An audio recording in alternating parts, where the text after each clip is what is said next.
ನಮಸ್ಕಾರ ಎಲ್ರಿಗೂ, ಹೇಗಿದ್ದೀರಾ? ನಾನು ನಿಮ್ಮ ಸುಜಾತ ಮಲ್ನಾಡ್. ನಾನಿವತ್ತು ಒಂದು ವಿಶೇಷವಾದ ವಿಡಿಯೋದೊಂದಿಗೆ ಬಂದಿದ್ದೀನಿ.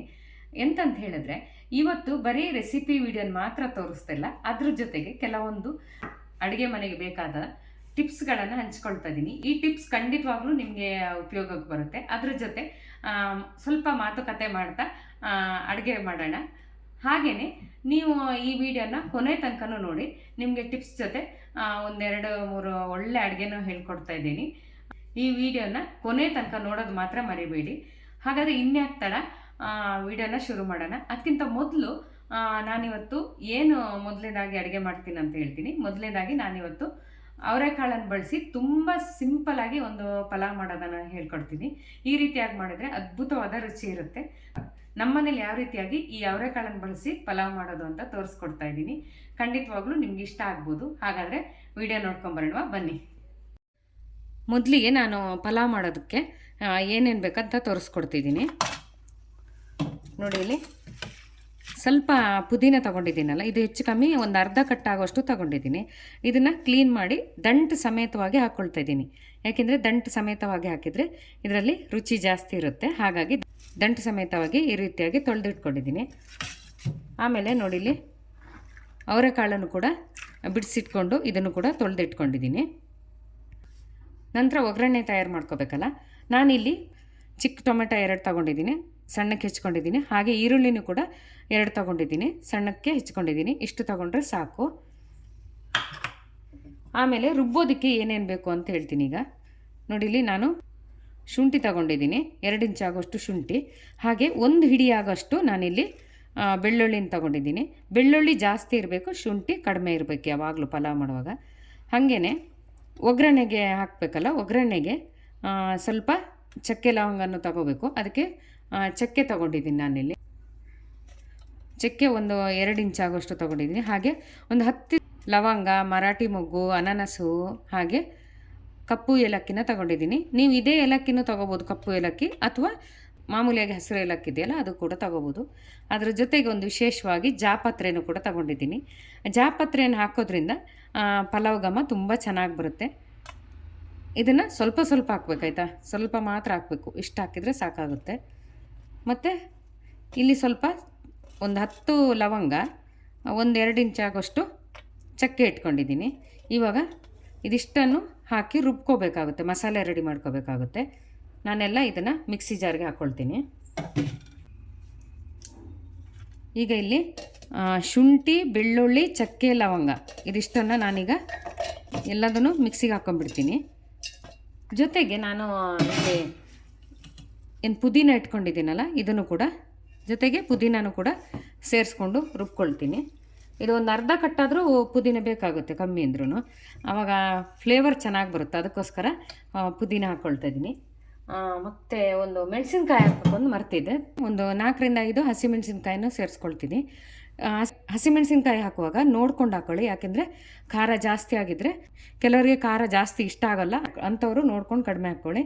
ಈಗ ಇದಕ್ಕೆ ನಾನೊಂದು ಅರ್ಧ ಲೋಟದಷ್ಟು ನೀರನ್ನು ಹಾಕ್ಕೊಳ್ತಿದ್ದೀನಿ. ಜಾಸ್ತಿ ಅಂತ ಹಾಕೋದು ಬೇಡ ಆಯಿತಾ, ಯಾಕೆಂದರೆ ಒಂದು ಅರ್ಧ ಲೋಟ ಆದರೆ ಸಾಕು. ತುಂಬ ನೀರಾದರೆ ಇದ್ರ ರುಬ್ಬೋದಕ್ಕೆ ಸರಿ ಹೋಗಲ್ಲ. ಇಷ್ಟೇ ಹಾಕ್ಕೊಂಡು ನಾನು ಇದನ್ನು ನೈಸಾಗಿ ರುಬ್ಕೊಂಡ್ಬಿಡ್ತೀನಿ.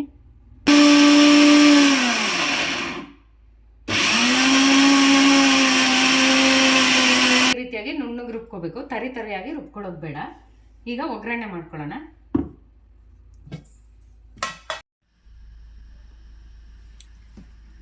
ಇವಾಗ ಒಗ್ಗರಣೆಗೆ ನಾನು ಒಂದು 3 ರಿಂದ 4 ಚಮಚ ಆಗೋಷ್ಟು ತುಪ್ಪನ ಹಾಕ್ಕೊಳ್ತಾ ಇದ್ದೀನಿ. ಹಾಗೆ ಅದ್ರ ಜೊತೆಗೆ ಒಂದು 4 ಚಮಚದಷ್ಟು ಎಣ್ಣೆನೂ ಕೂಡ ಸೇರಿಸ್ಕೊಳ್ತಾ ಇದ್ದೀನಿ. ಇಷ್ಟು ಹಾಕ್ಕೊಂಡ್ರೆ ಸಾಕು. ನೀವು ಎಷ್ಟು ಪಲಾವ್ ಮಾಡ್ತೀರಾ ಅದರ ಮೇಲೆ ಡಿಪೆಂಡ್ ಆಗಿರುತ್ತೆ. ಜಾಸ್ತಿ ಕ್ವಾಂಟಿಟಿ ಮಾಡಿದರೆ ಜಾಸ್ತಿ ಬೇಕಾಗುತ್ತೆ. ನಾನೀಗ ಪಲಾವ್ಗೆ ಅರ್ಧ kg ಅಕ್ಕಿ ತೊಗೊಂಡಿದ್ದೀನಿ, ಹಾಗೆ ಅದ್ರ ಜೊತೆ ಅವರೆಕಾಳನ್ನು ತೊಗೊಂಡಿದ್ದೀನಿ. ಹಾಗಾಗಿ ಇಷ್ಟು ತುಪ್ಪ ಮತ್ತು ಎಣ್ಣೆ ಸಾಕಾಗುತ್ತೆ. ಇದು ಚೆನ್ನಾಗಿ ಕಾಯಬೇಕು. ಆನಂತರ ಚಕ್ಕೆ, ಲವಂಗ ಎಲ್ಲ ಹಾಕಬೇಕಾಗುತ್ತೆ. ಹಾಗೆ ನಾನಿಲ್ಲಿ ನೀರನ್ನು ಕಾಯಕ್ಕಿಟ್ಕೊಂಡಿದ್ದೀನಲ್ಲ, ಇದಕ್ಕೆ ಎಷ್ಟು ನೀರು ಹಾಕ್ತೀನಿ ಅಂದರೆ, ಈ ಲೋಟದಲ್ಲಿ 2 ಲೋಟ ಆಗೋಷ್ಟು ಅಕ್ಕಿನ ತೊಗೊಂಡಿದ್ದೀನಿ. ಹಾಗಾಗಿ ನಾನು 4.25 ಲೋಟದಷ್ಟು ನೀರನ್ನು ಹಾಕ್ತಾಯಿದ್ದೀನಿ. ನಿಮ್ಮ ಒಂದು ಸ್ವಲ್ಪ ಅರ್ಧ ಲೋಟ ಯಾವಾಗಲೂ ಜಾಸ್ತಿ ಹಾಕ್ಕೊಳ್ತೀನಿ. ನಿಮಗೆ ಅದು ಬೇಡ ಅನಿಸಿದರೆ 2 ಲೋಟಕ್ಕೆ 4 ಲೋಟದಷ್ಟು ನೀರನ್ನು ಮಾತ್ರ ಯೂಸ್ ಮಾಡ್ಬೋದು. ನಾನಾದರೆ 2 ಲೋಟಕ್ಕೆ 4.25 ಲೋಟದಷ್ಟು, ಒಂದು ಅರ್ಧ ಲೋಟ ಜಾಸ್ತಿ ನೀರನ್ನು ಹಾಕ್ಕೊಳ್ತಾ ಇದ್ದೀನಿ. ಇದು ಚೆನ್ನಾಗಿ ಕುದಿ ಬರಬೇಕು, ಅಷ್ಟು ತನಕ ನಾನೀಗ ಒಗ್ಗರಣೆ ಹಾಕ್ಕೊಳ್ತೀನಿ. ನೋಡಿ, ಈಗ ಎಣ್ಣೆ ತುಪ್ಪ ಎಲ್ಲ ಚೆನ್ನಾಗಿ ಕಾದಿದೆ. ಇವಾಗ ಚಕ್ಕೆ, ಲವಂಗ, ಜಾಪತ್ರೆ ಎಲ್ಲ ತೆಗೆದಿಟ್ಕೊಂಡಿದ್ದೀನಲ್ಲ, ಇದನ್ನೆಲ್ಲವನ್ನು ಹಾಕ್ಕೊಳ್ತಾ ಇದ್ದೀನಿ.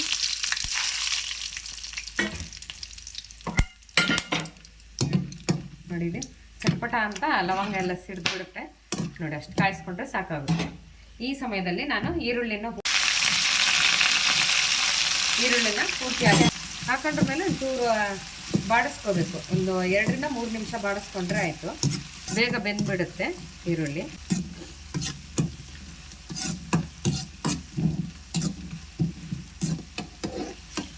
ಪಲಾವನ್ನು ಕುಕ್ಕರಲ್ಲಿ ಬೇಕಾದರೂ ಮಾಡ್ಬೋದು. ಈ ರೀತಿಯಾಗಿ ಬಾಣಲೆ ಇಟ್ಕೊಂಡು ಕೂಡ ಮಾಡ್ಬೋದು. ಇದರಲ್ಲಿ ಸ್ವಲ್ಪ ಅಂದಾಜು ಇಟ್ಕೋಬೇಕು ಅಷ್ಟೇ. ನೀರೆಲ್ಲ ಹಾಕಿದಾಗ ಕಡಿಮೆ ಆದರೆ ನೀರನ್ನು ಬೆರೆಸ್ಬೇಕು. ಮತ್ತು ಜೊತೆಗೆ ನಾನು ಈಗ 1.5 ಚಮಚದಷ್ಟು ಉಪ್ಪನ್ನು ಕೂಡ ಸೇರಿಸ್ಕೊಳ್ತಿದ್ದೀನಿ. ಉಪ್ಪನ್ನು ಸೇರಿಸೋದ್ರಿಂದ ಈರುಳ್ಳಿ ಬೇಗ ಬೇಯುತ್ತೆ. ಅದಕ್ಕೋಸ್ಕರ ನಾನು ಈರುಳ್ಳಿಗೆ ಉಪ್ಪನ್ನು ಹಾಕ್ಕೊಳ್ತಾ ಇದ್ದೀನಿ.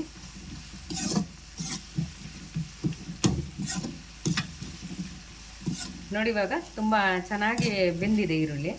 ಅದ್ರ ಮೇಲೆ ನಾನೀಗ ಟೊಮೆಟೊನು ಕೂಡ ಇದ್ರ ಜೊತೆ ಹಾಕ್ಕೊಳ್ತಾ ಇದ್ದೀನಿ.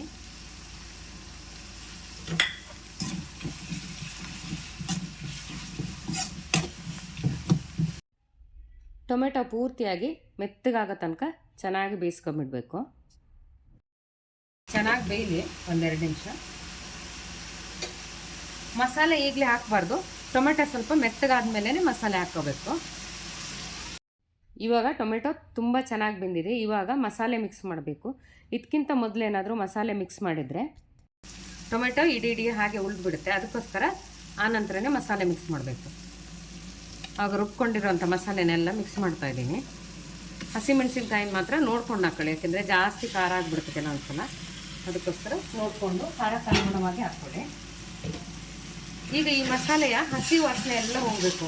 ನಾವು ಶುಂಠಿ, ಬೆಳ್ಳುಳ್ಳಿ, ಹಸಿಮೆಣಸಿನ್ಕಾಯಿ ಎಲ್ಲ ಹಾಕಿದ್ದೀವಲ್ಲ, ಅದರ ಹಸಿ ವಾಸನೆ ಹೋಗಬೇಕು. ಅಷ್ಟೇ ತನಕ ಇದನ್ನು ಚೆನ್ನಾಗಿ ಈಗ ಹುರ್ಕೋಬೇಕು. ಇದನ್ನು ಅಷ್ಟೇ 1-2-3 ನಿಮಿಷ ಹುರ್ಕೊಂಡ್ರೆ ಸಾಕಾಗುತ್ತೆ. ಈ ಸಮಯದಲ್ಲಿ ಇದಕ್ಕೆ ನಾನು 1/4 ಚಮಚದಷ್ಟು ಅರಿಶಿನ ಪುಡಿನೂ ಕೂಡ ಸೇರಿಸ್ಕೊಳ್ತಾ ಇದ್ದೀನಿ.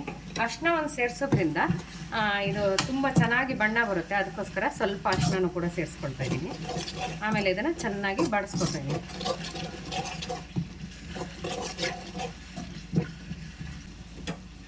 ನೋಡಿ, ಇವಾಗ ಚೆನ್ನಾಗಿ ಎಣ್ಣೆ ಬಿಟ್ಕೊಂಡಿದೆಯಲ್ಲ, ಇಷ್ಟು ಎಣ್ಣೆ ಬಿಟ್ಕೊಂಡ್ರೆ ಚೆನ್ನಾಗಿ ಇದು ಮಸಾಲೆ ಎಲ್ಲ ಚೆನ್ನಾಗಿರುತ್ತೆ.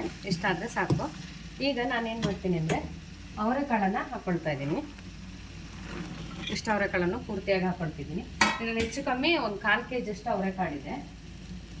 ಮತ್ತು ಅಕ್ಕಿನೂ ಕೂಡ ಹಾಕ್ಕೊಳ್ತಿದ್ದೀನಿ.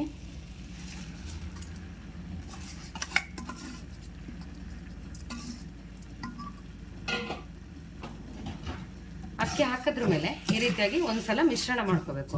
ಅಕ್ಕಿ, ತರಕಾರಿ ಯಾವುದೇ ಹಾಕಿರಲಿ ಈ ರೀತಿಯಾಗಿ ಮಸಾಲೆ ಜೊತೆ ಒಂದ್ಸಲ ಚೆನ್ನಾಗಿ ಮಿಶ್ರಣ ಮಾಡ್ಕೋಬೇಕು. ಆನಂತರ ನೀರು ಹಾಕಿದರೆ ಚೆನ್ನಾಗಿರುತ್ತೆ. ನಾನಿಲ್ಲಿ ಹೆಚ್ಚೊತ್ತು ಹುರಿತಾ ಇಲ್ಲ, ಸುಮ್ಮನೆ ಇದನ್ನು ಈ ರೀತಿಯಾಗಿ ಮಿಶ್ರಣ ಮಾಡ್ತಾ ಇದ್ದೀನಿ ಅಷ್ಟೇ. ನೋಡಿ, ಇಷ್ಟು ಮಾಡಿದರೆ ಸಾಕಾಗುತ್ತೆ. ನಂತರ ಈಗ ಇದಕ್ಕೆ ನಾನು ಬಿಸಿ ಮಾಡಿ ಇಟ್ಕೊಂಡಿದ್ದೀನಲ್ಲ, ಆ ನೀರನ್ನು ಹಾಕ್ಕೊಳ್ತೀನಿ. ಇಲ್ಲಿ ನಾನೊಂದು ಅರ್ಧ ಲೋಟದಷ್ಟು ನೀರು ಜಾಸ್ತಿ ಹಾಕ್ಕೊಂಡಿದ್ದೀನಿ. ಯಾಕೆಂದರೆ ಅನ್ನ ತುಂಬ ಮೃದುವಾಗಿ ಬರುತ್ತೆ. ಅದಕ್ಕೋಸ್ಕರ ನಿಮಗೆ ತುಂಬ ಬಿಡಿ ಬಿಡಿ ಆಗಬೇಕಂದ್ರೆ 2 ಲೋಟಕ್ಕೆ 4 ಲೋಟದಷ್ಟು ಮಾತ್ರ ನೀರನ್ನು ಹಾಕ್ಕೊಳ್ಳಿ. ಅಷ್ಟು ಹಾಕ್ಕೊಂಡ್ರೆ ಸಾಕಾಗುತ್ತೆ. ಇದಕ್ಕೀಗ ಇದು ನಮ್ಮೂರಲ್ಲಿ ಸಿಗುವಂಥ ಪಲಾವ್ ಎಲೆ, ಸಿಕ್ಕಿಲ್ಲ ಅಂದರೆ ಪರವಾಗಿಲ್ಲ, ಇಲ್ಲಿ ಸಿಗುವಂಥ ಪ್ಯಾಕೆಟಲ್ಲಿ ಸಿಗುತ್ತಲ್ಲ ಆ ಪಲಾವ್ ಎಲೆನೇ ಹಾಕಿ. ಸಾಮಾನ್ಯವಾಗಿ ನಮ್ಮೂರಲ್ಲಿ ಮಲೆನಾಡಲ್ಲಿ ಪಲಾವ್ ಮಾಡುವಾಗ ಈ ಎಲೆನೇ ಬಳಸ್ಕೊತೀವಿ. ಸಾಮಾನ್ಯವಾಗಿ ಒಗ್ಗರಣೆಗೆ ಹಾಕೋದಿಲ್ಲ, ಆಮೇಲೆ ಮೇಲ್ಗಡೆ ಈ ರೀತಿಯಾಗಿ ಹಾಕ್ಕೊಳ್ತೀವಿ. ಇದ್ರ ಘಮ ತುಂಬಾ ಚೆನ್ನಾಗಿ ಬರುತ್ತೆ. ಅದಕ್ಕೋಸ್ಕರ ಇದನ್ನು ಪಲಾವ್ಗೆ ಉಪಯೋಗಿಸ್ತೀವಿ. ಮತ್ತು ಪಲಾವ್ಗೆ ಯಾವಾಗಲೂ ಒಂದು ಟಿಪ್ಸ್ ಹೇಳ್ಕೊಡ್ತೀನಿ. ಪಲಾವ್ಗೆ ಯಾವಾಗಲೂ ಉಪ್ಪು ಹಾಕುವಾಗ ಈಗ ನೀರೆಲ್ಲ ಹಾಕಿ ಆದಮೇಲೆ ನೀರಲ್ಲಿ ಉಪ್ಪಿನ ಅಂಶ ಸ್ವಲ್ಪ ಜಾಸ್ತಿ ಇರಬೇಕು. ಅದಕ್ಕೆ ಎಷ್ಟು ಬೇಕೋ ಅಷ್ಟು ಉಪ್ಪು ಇರಬಾರ್ದು, ಇನ್ನೊಂದು ಚೂರು ಜಾಸ್ತಿ ಇರಬೇಕು. ಆವಾಗ ಪಲಾವ್ಗೆ ಸರಿಯಾಗುತ್ತೆ. ಒಂದು ಅರ್ಧ ಚಮಚದಷ್ಟು ಉಪ್ಪನ್ನು ನಾನು ಸೇರಿಸ್ಕೊಳ್ತಾ ಇದ್ದೀನಿ. ಈ ರೀತಿಯಾಗಿ ತಿರುಗಿಸ್ಬಿಟ್ಟು ಚೆನ್ನಾಗಿ ಕುದಿಯೋದಕ್ಕೆ ಬಿಡಬೇಕು. ಒಂದು ಕುದಿ ಬರೋ ತನಕ ಬಿಟ್ಬಿಟ್ಟು ಆಮೇಲೆ ಮುಚ್ಚಿಟ್ಟು ಬೇಯಿಸ್ಕೊತೀನಿ. ನೋಡಿ ಇವಾಗ ಚೆನ್ನಾಗಿ ಕುದೀತಿದೆಯಲ್ಲ, ಇದನ್ನು ಸ್ವಲ್ಪ ಹೊತ್ತು ಮುಚ್ಚಿಟ್ಟು ಬೇಯಿಸ್ಬೇಕು. ಜೋರು ಊರಿಲಿ ಒಂದು 2-3 ನಿಮಿಷ ಇಟ್ಬಿಟ್ಟು ನಂತರ ಸ್ವಲ್ಪ ಸಿಮ್ಮಲ್ಲಿಟ್ಟು ಬೇಯಿಸ್ಕೊಂಡ್ರೆ ಪಲಾವು ತಯಾರಾಗುತ್ತೆ. ನಾನು ಇದನ್ನು ಈಗ ಮುಚ್ಚಿಬಿಟ್ಟು ಬೇಯೋದಕ್ಕೆ ಇಟ್ಬಿಡ್ತೀನಿ. ಒಂದು 10 ನಿಮಿಷದೊಳಗೆ ಪಲಾವ್ ಆಗಿಬಿಡುತ್ತೆ. ಒಂದ್ಸಲ ನೀರು ಕುದಿಯೋ ತನಕ ಮಾತ್ರ ಸ್ವಲ್ಪ ಸಮಯ ತಗೊಳುತ್ತೆ, ಇಲ್ಲಾಂದರೆ ಒಂದು 10 ನಿಮಿಷದಲ್ಲಿ ಆಗಿಬಿಡುತ್ತೆ. ಈಗ ಇದನ್ನು ಮುಚ್ಚಿಟ್ಟು ಬೇಯಕ್ಕೆ ಬಿಡ್ತೀನಿ. ಪಲಾವ್ ಆಗೋಷ್ಟರಲ್ಲಿ ನಾನೀಗ ಸ್ವಲ್ಪ ಮೊಸರು ಬಜ್ಜಿ ಮಾಡ್ಕೊಂಡ್ಬಿಡ್ತೀನಿ. ಅದಕ್ಕೋಸ್ಕರ ನಾನು ಒಂದೇ ಒಂದು ಸೌತೆಕಾಯಿ, 1-2 ಈರುಳ್ಳಿ, ಒಂದೇ ಒಂದು ಹಸಿಮೆಣಸಿನ್ಕಾಯಿ ತೊಗೊಂಡಿದ್ದೀನಿ. ಇದನ್ನು ಕೂಡ ಅಷ್ಟೇ ಚಿಕ್ಕದಾಗಿ ಹೆಚ್ಕೋಬೇಕು ಈರುಳ್ಳಿನ. ನೋಡಿ ಈರುಳ್ಳಿನ ತುಂಬ ಚಿಕ್ಕದಾಗಿ ಹೆಚ್ಬೇಕಂದ್ರೆ ಈ ರೀತಿಯಾಗಿ ಐಡಿಯಾ ಉಪಯೋಗಿಸಿದ್ರೆ ತುಂಬ ಚಿಕ್ಕದಾಗಿ ಬರುತ್ತೆ. ನೋಡಿ ಎಷ್ಟು ಚಿಕ್ಕದಾಗಿ ಬೇಕಾದರೂ ಈ ರೀತಿ ಕೊಯ್ಕೋಬೋದು. ಮತ್ತು ಕೊಯ್ಯೋದಕ್ಕೂ ಸುಲಭ ಆಗುತ್ತೆ ಮತ್ತು ಬೇಗ ಕೂಡ ಕೊಯ್ದಾಗುತ್ತೆ. ನೋಡಿ ಈ ರೀತಿಯಾಗಿ ಒಂದು ಸಲ ಹೀಗೆ ಹೆಚ್ಕೋಬೇಕು ಮತ್ತು ಅಡ್ಡವಾಗಿ ಈ ರೀತಿಯಾಗಿ ಹೆಚ್ಕೋಬೇಕು. ಹಿಂಗೆ ಹೆಚ್ಕೊಂಡ್ರೆ ಬೇಗವಾಗಿ ನೋಡಿ ಈಗ ಸಣ್ಣದಾಗಿ ಎಷ್ಟು ಸಣ್ಣಕ್ಕೆ ಕೊಯ್ತೀವೋ ಅಷ್ಟು ಸಣ್ಣಕ್ಕೆ ಬರುತ್ತೆ. ಕೊನೆಯದಾಗಿ ಈ ಸ್ವಲ್ಪ ಭಾಗ ಮಾತ್ರ ಉಳಿಯುತ್ತಲ್ಲ, ಅದನ್ನು ಹೀಗೆ ಅಡ್ಡ ಕೊಯ್ಕೊಂಡು ಇನ್ನೊಂದು ಸಲ ಹೆಚ್ಕೊಂಡ್ರೆ ಆಯಿತು. ಎಷ್ಟು ಸುಲಭವಾಗಿ ಎಷ್ಟು ಬೇಗವಾಗಿ ಕೊಯ್ಕೊಬಿಡ್ಬೋದು. ನೋಡಿ ಸುಲಭ ಟ್ರಿಕ್ಸ್ ಇದೊಂದು. ಈ ಹಿಂದೆ ಕೂಡ ಹೇಳಿದ್ದೆ ನಾನು ಈ ಟ್ರಿಕ್ಸನ್ನು. ಖಂಡಿತವಾಗ್ಲೂ ನಿಮ್ಮ ಮನೆಯಲ್ಲಿ ಅಡುಗೆ ಮಾಡುವಾಗ ಫಾಲೋ ಮಾಡಿ, ಉಪಯೋಗ ಆಗುತ್ತೆ. ಮತ್ತು ಹಸಿಮೆಣಸಿನ್ಕಾಯಿನ ಚಿಕ್ಕದಾಗಿ ಹೆಚ್ಚಲ್ಲ, ಈ ರೀತಿಯಾಗಿ ದೊಡ್ಡದಾಗಿ ಹೆಚ್ಚಾಕಿರ್ತೀನಿ. ಯಾಕೆಂದರೆ ಸ್ವಲ್ಪ ಮಕ್ಕಳಿಗೆ ಸಿಕ್ಕಿದಾಗ ಖಾರ ಅನಿಸಿದ್ರೆ ತೆಗೆದಿಡ್ಬೋದು. ಹಾಗೆ ಚಿಕ್ಕದಾಗಿ ಈರುಳ್ಳಿನ ಹೆಚ್ಕೋಬೇಕಾದ್ರೆ ಈ ರೀತಿಯಾಗಿ ಮಾಡ್ಕೋಬೋದು. ಸಲಾಡ್ಗೆಲ್ಲ ಈ ರೀತಿಯಾಗಿ ಹೆಚ್ಚಿದ್ರೆ ತುಂಬಾ ಚೆನ್ನಾಗಿರುತ್ತೆ. ಸೌತೆಕಾಯಿ ಹೆಚ್ಚಬೇಕಲ್ಲ, ಸೌತೆಕಾಯಿಗೂ ಒಂದು ಟ್ರಿಕ್ಸ್ ಇದೆ ನೋಡಿ. ಹೀಗೆ ಒಂದೊಂದೇ ಭಾಗ ಮಾಡಿ ಸೀಳ್ಬಿಟ್ಟು ಮಾಡಿದ್ರೆ ತುಂಬ ಹೊತ್ತಾಗುತ್ತೆ ಹೆಚ್ಚೋದಕ್ಕೆ. ಅದಕ್ಕೋಸ್ಕರ ಈ ರೀತಿಯಾಗಿ ನೋಡಿ ಹಿಂಗೆ ಸುತ್ತಲೂ ಆಗಿ ಈ ರೀತಿಯಾಗಿ ಹೆಚ್ಕೊಂಡ್ರೆ ಆಮೇಲೆ ಎಷ್ಟು ಚಿಕ್ಕದು ಬೇಕೋ ಅಷ್ಟು ಚಿಕ್ಕದು ಪೀಸ್ಗಳನ್ನು ಮಾಡ್ಕೋಬೋದು. ಒಂದು ಸಲ ಆದಮೇಲೆ ಈ ರೀತಿಯಾಗಿ ಪುನಃ ಈ ಥರ ಹೆಚ್ಕೊಂಡ್ರೆ ಆಯಿತು. ನೋಡಿ ಇದು ಮದುವೆ ಮನೆಯಲ್ಲಿ ಫಂಕ್ಷನಲ್ಲೆಲ್ಲ ಈ ಟ್ರಿಕ್ಸನ್ನು ಜಾಸ್ತಿ ಉಪಯೋಗಿಸ್ತಾರೆ. ಯಾಕೆಂದರೆ ಸೌತೆಕಾಯಿ ಎಲ್ಲ ಬೇಗ ಹೆಚ್ಚಾಗುತ್ತಲ್ಲ, ಅದಕ್ಕೋಸ್ಕರ ಈ ರೀತಿಯಾಗಿ ಉಪಯೋಗಿಸ್ತಾರೆ. ಮತ್ತು ಸೌತೆಕಾಯಿ ಸಳ್ಳಿ ಅಂತ ಮಾಡ್ತಾರೆ, ಅದಕ್ಕೂ ಕೂಡ ಹಾಗೇ ತುಂಬ ಚಿಕ್ಕದಾಗಿ ಹೆಚ್ಕೋಬೇಕಾಗುತ್ತೆ. ಅದಕ್ಕೋಸ್ಕರ ಈ ಟ್ರಿಕ್ಸನ್ನು ಉಪಯೋಗಿಸ್ಕೋತೀವಿ ನಾವು. ನೋಡಿ ಎಷ್ಟು ಬೇಗ ಮಾತಾಡ್ತಾ ಸೌತೆಕಾಯಿ ಹೆಚ್ಚಿದ್ದೇ ಗೊತ್ತಾಗಿಲ್ಲ. ನೋಡಿ ಎಷ್ಟು ಬೇಗ ಹೆಚ್ಚಾಯಿತು. ಈ ಕಡೆದಾಗಿ ಹಾಕೋದು ಬೇಕಾಗಿಲ್ಲ, ಅದು ತಿನ್ಕೊಂಬಿಡ್ಬೋದು ಅದು ಮಧ್ಯದಲ್ಲಿ. ಈಗೊಂದು ಪಾತ್ರೆ ತೊಗೊಂಡು ಇದನ್ನೆಲ್ಲ ಹಾಕ್ಕೊಳ್ತೀನಿ. ಸೌತೆಕಾಯಿ, ಈರುಳ್ಳಿ, ಹಸಿಮೆಣಸಿನ್ಕಾಯಿ ಇದನ್ನು ಪೂರ್ತಿಯಾಗಿ ಹಾಕ್ಕೊಳ್ತೀನಿ. ನಂತರ ಇದಕ್ಕೆ ಸ್ವಲ್ಪ ಮೊಸರನ್ನು ಹಾಕ್ಕೊಳ್ತಿದ್ದೀನಿ. ಇಲ್ಲಿ 1/4 ಲೀಟ್ರ್ ಆಗೋಷ್ಟು ಮೊಸರು ಹಾಕ್ಕೊಂಡಿದ್ದೀನಿ. ಜಾಸ್ತಿ ಬೇಕನ್ಸಿದ್ರೆ ಹಾಕ್ಕೊಳ್ಳಿ, ಪರವಾಗಿಲ್ಲ. ನಾನು ಇಷ್ಟು ಸಾಕು ಅನಿಸುತ್ತೆ, ಅದಕ್ಕೆ ಇಷ್ಟು ಹಾಕ್ಕೊಂಡಿದ್ದೀನಿ. ಈಗ ಇದಕ್ಕೆ ಒಂದು 1/4 ಚಮಚದಷ್ಟು ಉಪ್ಪನ್ನು ಸೇರಿಸ್ಕೊಡ್ತೀನಿ. ಉಪ್ಪನ್ನ ಒಂದೇ ಸಲ ಮೊದಲೇ ಹಾಕ್ಕೊಂಬಿಡಬೇಡಿ ಆಯಿತಾ, ಯಾಕೆಂದರೆ ಕೆಲವು ಸಲ ಉಪ್ಪು ಜಾಸ್ತಿ ಆಗಿಬಿಡುತ್ತೆ. ಆಮೇಲೆ ಬೇಕಾದರೆ ಹಾಕ್ಕೋಬೋದು. ಇದಕ್ಕೆ ಸ್ವಲ್ಪ ನೀರು ಕೂಡ ಸೇರಿಸ್ಕೋಬೋದು. ಮತ್ತು ಇಲ್ಲಾಂದರೆ ಸ್ವಲ್ಪ ಒಗ್ಗರಣೆ ಹಾಕಿದರೆ ಅದೂ ಅಷ್ಟೇ ತುಂಬ ಚೆನ್ನಾಗಿರುತ್ತೆ. ನೋಡಿ ಈ ಥರ ಇದ್ದರೆ ತುಂಬ ಚೆನ್ನಾಗಿರುತ್ತಲ್ಲ ಮೊಸರು ಬಜ್ಜಿ. ಈಗ ನೋಡಿ ಹಾಗೆ ಮಾತಾಡ್ತಾ ಮೊಸರು ಬಜ್ಜಿನೂ ಕೂಡ ತಯಾರಾಯಿತು. ನೋಡಿ ಈ ರೀತಿಯಾಗಿ 1-2 ಸಲ ಕೈ ಆಡಿಸ್ಕೊಂಡು ಮುಚ್ಚಿಟ್ಟು ಆಮೇಲೆ ಇನ್ನೊಂದು ನಿಮಿಷ ಬೇಯಿಸ್ಕೋಬೇಕು. ನೋಡಿ ಇವಾಗ ನಾನು ಒಂದು ತಟ್ಟೆಗೆ ಹಾಕ್ಕೊಳ್ತಾ ಇದ್ದೀನಿ. ಇದ್ರ ಮೇಲೆ ಸ್ವಲ್ಪ ಮೊಸರು ಬಜ್ಜಿನ ಹಾಕ್ಕೊಂಡ್ರಂತೂ ತುಂಬಾ ಸಕ್ಕತ್ತಾಗಿರುತ್ತೆ. ಒಂದು ಸಲ ತಿಂದು ನೋಡಿಬಿಟ್ಟು ಹೇಗಾಗಿದೆ ಅಂತ ಹೇಳ್ತೀನಿ.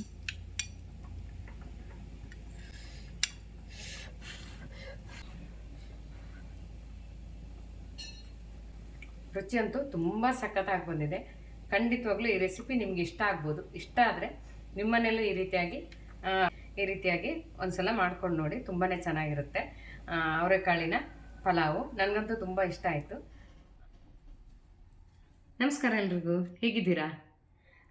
ನಾನಿವತ್ತು ಒಂದು ಟಿಪ್ಸ್ ಕೊಡೋಣ ಅಂತ ಬಂದಿದ್ದೀನಿ. ಇದು ಎಲ್ಲರಿಗೂ ಉಪಯೋಗ ಆಗುವಂಥ ಟಿಪ್ಸು. ನಾವು ಸಾಮಾನ್ಯವಾಗಿ ಹಣ್ಣು ಎಲ್ಲ ಪೇಟೆಯಿಂದ ತಂದೇ ತರ್ತೀವಿ ಯಾವಾಗಲೂ. ಆದರೆ ದ್ರಾಕ್ಷಿ ಹಣ್ಣು ತಂದಾಗ ಬೇಗ ಹಾಳಾಗಿಬಿಡುತ್ತಲ್ವ. ಈ ದ್ರಾಕ್ಷಿ ಹಣ್ಣನ್ನು ಹೇಗೆ ಪ್ರಿಸರ್ವ್ ಮಾಡಿ ಇಟ್ಕೋಬೋದು ಅಂತ.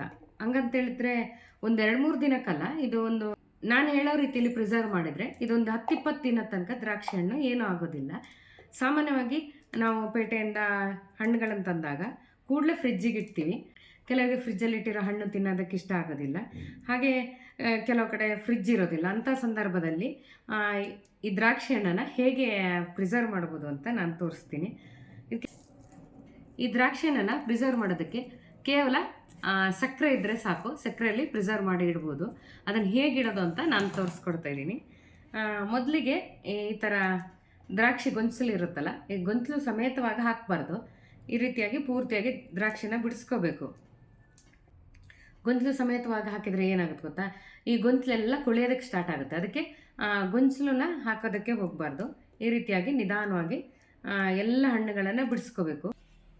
ಇಷ್ಟೊಂದು ದ್ರಾಕ್ಷಿ ಹಣ್ಣನ್ನು ಬಿಡಿಸಿಟ್ಕೊಂಡಿದ್ದೀನಿ. ಇವಾಗ ಏನು ಮಾಡ್ತೀನಿ ಅಂದರೆ, ದ್ರಾಕ್ಷಿ ಹಣ್ಣನ್ನು ಎಲ್ಲ ಚೆನ್ನಾಗಿರೋದು, ಕೆಲವೊಂದು ಸಲ ನೋಡಿ ಈ ರೀತಿಯಾಗಿ ಹಾಳಾಗಿರೋದೆಲ್ಲ ಇರುತ್ತಲ್ಲ, ಈ ಥರದ್ದೆಲ್ಲ ಅರ್ಧ ಕಟ್ ಮಾಡಿ ತಿನ್ಬೋದು, ಹಂಗೇನಿಲ್ಲ.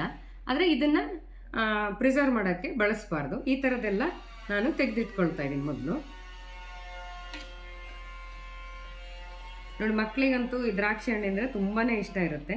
ಹೀಗೆ ಪೇಟೆಯಿಂದ ತಂದಾಗ ನಮಗೆ ಫ್ರಿಜ್ ಇಲ್ಲ ಅಥವಾ ಫ್ರಿಜ್ಜಲ್ಲಿ ಇಟ್ಟಿದ್ದು ತಿನ್ನೋದಕ್ಕೆ ಇಷ್ಟ ಆಗಲ್ಲ ಎಂದವರು ಈ ರೀತಿಯಾಗಿ ಪ್ರಿಸರ್ವ್ ಮಾಡಿ ಇಟ್ಕೋಬೋದು.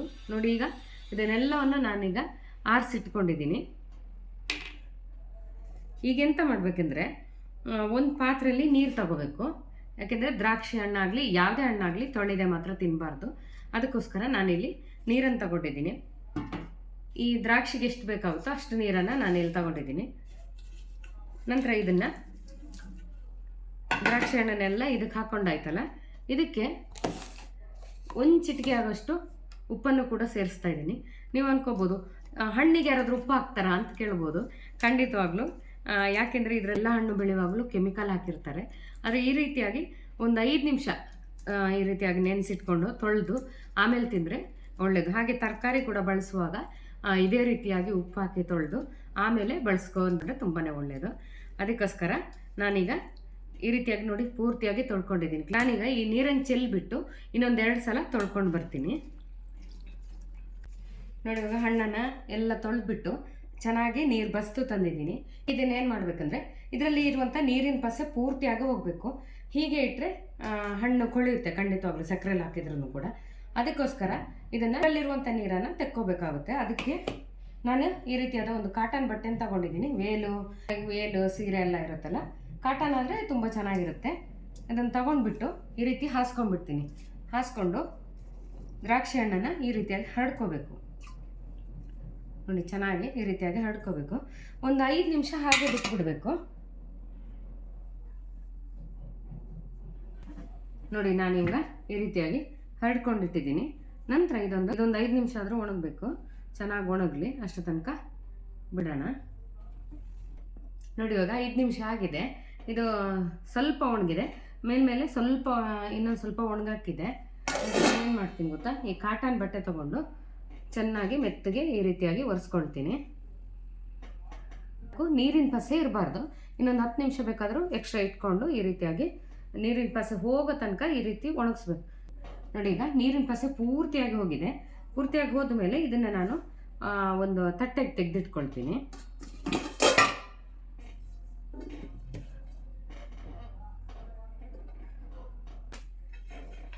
ನೋಡಿ, ಈಗ ಇದನ್ನು ಹೇಗೆ ಸಕ್ಕರೆ ಒಳಗೆ ಹಾಕಿಡಬೇಕು ಅಂತ ನಾನು ತೋರಿಸ್ಕೊಡ್ತೀನಿ. ನೋಡಿ, ಇವಾಗ ನಾನಿಲ್ಲಿ ಸಕ್ಕರೆನ ತೊಗೊಂಡಿದ್ದೀನಿ. ಸಕ್ಕರೆನ ಸ್ವಲ್ಪ ಭಾಗನ ಎತ್ತಿಟ್ಕೊಂಡಿದ್ದೀನಿ. ಈಗಾಗಲೇ ಸ್ವಲ್ಪನ ಹೀಗೆ ಡಬ್ಬದಲ್ಲಿ ಹಾಕ್ಕೊಂಡು ಇಟ್ಕೊಂಡಿದ್ದೀನಲ್ಲ. ಸಾಮಾನ್ಯ ಮನೆಯಲ್ಲಿ ಸಕ್ಕರೆ ತಂದಾಗ ಈ ರೀತಿಯಾಗಿ ತುಂಬಿಡ್ತೀವಲ್ಲ, ಅದೇ ಡಬ್ಬಕ್ಕೆ ಹಾಕ್ಕೊಂಡ್ರೆ ಆಯಿತು. ಎಕ್ಸ್ಟ್ರಾ ಏನು ಬೇರೆ ಡಬ್ಬ ಇಟ್ಟು ಹಾಕಬೇಕಂತ ಏನೂ ಇಲ್ಲ. ಈಗ ಏನು ಮಾಡಬೇಕಂದ್ರೆ, ಸ್ವಲ್ಪ ಸಕ್ಕರೆನ ಎತ್ತಿಟ್ಕೋಬೇಕು. ಆನಂತರ ನಾನು ಇದಕ್ಕೆ ಈಗ ಸ್ವಲ್ಪ ದ್ರಾಕ್ಷಿಯನ್ನು ಕೂಡ ಹಾಕ್ಕೊಳ್ತಾ ಇದ್ದೀನಿ. ಒಂದೇ ಪದರಕ್ಕೆ ಪೂರ್ತಿಯಾಗಿ ಹಾಕ್ಕೊಳ್ಳೋದು ಬೇಡ. ಇನ್ನೊಂದು ಸ್ವಲ್ಪ ಸಕ್ಕರೆ ಹಾಕ್ಕೊಂಡ್ಬಿಟ್ಟು ಆಮೇಲೆ ಹಾಕ್ಕೊಳ್ತೀನಿ. ಈ ರೀತಿಯಾಗಿ ಹರಡ್ಕೊಂಡ್ರೆ ಆಯಿತು. ನೋಡಿ, ಒಂದು ಪದರಕ್ಕೆ ಇಲ್ಲಿ ಹಾಕ್ಬಿಟ್ಟಿದ್ದೀನಿ. ನಂತರ ಇದ್ರ ಮೇಲೆ ಇನ್ನೊಂದಷ್ಟು ಸಕ್ಕರೆನೂ ಕೂಡ ಹಾಕ್ಕೊಳ್ತಾ ಇದ್ದೀನಿ. ನೋಡಿ, ಇಷ್ಟು ಸಕ್ಕರೆ ಹಾಕ್ಕೊಂಡಾದ್ರ ಮೇಲೆ ಈಗ ಉಳಿದಿದೆಯಲ್ಲ ಈ ದ್ರಾಕ್ಷಿನೂ ಕೂಡ ಹಾಕ್ಕೊಳ್ತಾ ಇದ್ದೀನಿ. ನೋಡಿ ಇವಾಗ ಎರಡನೇ ಪತ್ರನೂ ಕೂಡ ಹಾಕಿ ಆಯಿತು. ನಿಮ್ಗೆ ಜಾಸ್ತಿ ಇನ್ನೂ ದ್ರಾಕ್ಷಿ ಇದ್ದರೆ ಇದೇ ರೀತಿಯಾಗಿ ಹಾಕ್ತಾ ಹೋಗ್ಬೋದು. ಆಮೇಲೆ ಈ ರೀತಿಯಾಗಿ ಇನ್ನೊಂದಷ್ಟು ಸಕ್ಕರೆ, ಉಳಿದಿರೋಂಥ ಸಕ್ಕರೆನ ಪೂರ್ತಿಯಾಗಿ ಹಾಕ್ಕೊಳ್ತಾ ಇದ್ದೀನಿ. ಈ ರೀತಿಯಾಗಿ ಹಾಕಿಟ್ರೆ ಒಂದು 10-20 ದಿನ ಆದರೂ ಏನೂ ಆಗೋದಿಲ್ಲ, ಅಷ್ಟು ಚೆನ್ನಾಗಿ ಹಾಗೇ ಇರುತ್ತೆ ಇದು. ಇನ್ನು ಒಂದು 10 ದಿನ ಬಿಟ್ಟು ಬೇಕಾದರೆ ನಾನು ತೋರಿಸ್ತೀನಿ ಇದು ಹೇಗಿದೆ ಅಂತೇಳಿ. ಖಂಡಿತವಾಗ್ಲೂ ಇದೇ ರೀತಿಯಾಗಿರುತ್ತೆ. ಮತ್ತು ಇದಕ್ಕೆ ಮುಚ್ಚಿಡ್ಬೋದಾ, ಮುಚ್ಚಿಟ್ರೆ ಹಾಳಾಗೋದಿಲ್ವ ಅಂತ ಅಂದ್ಕೋಬೇಡಿ.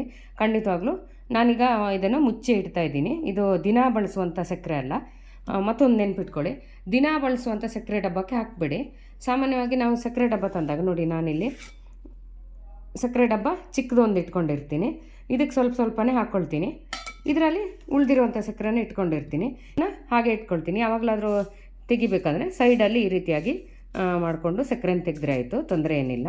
ಈಗ ಈ ರೀತಿ ಮುಚ್ಚಿಟ್ರೆ ಇದೊಂದು 10-20 ದಿನದವರೆಗೆ ಹಾಳಾಗೋದಿಲ್ಲ.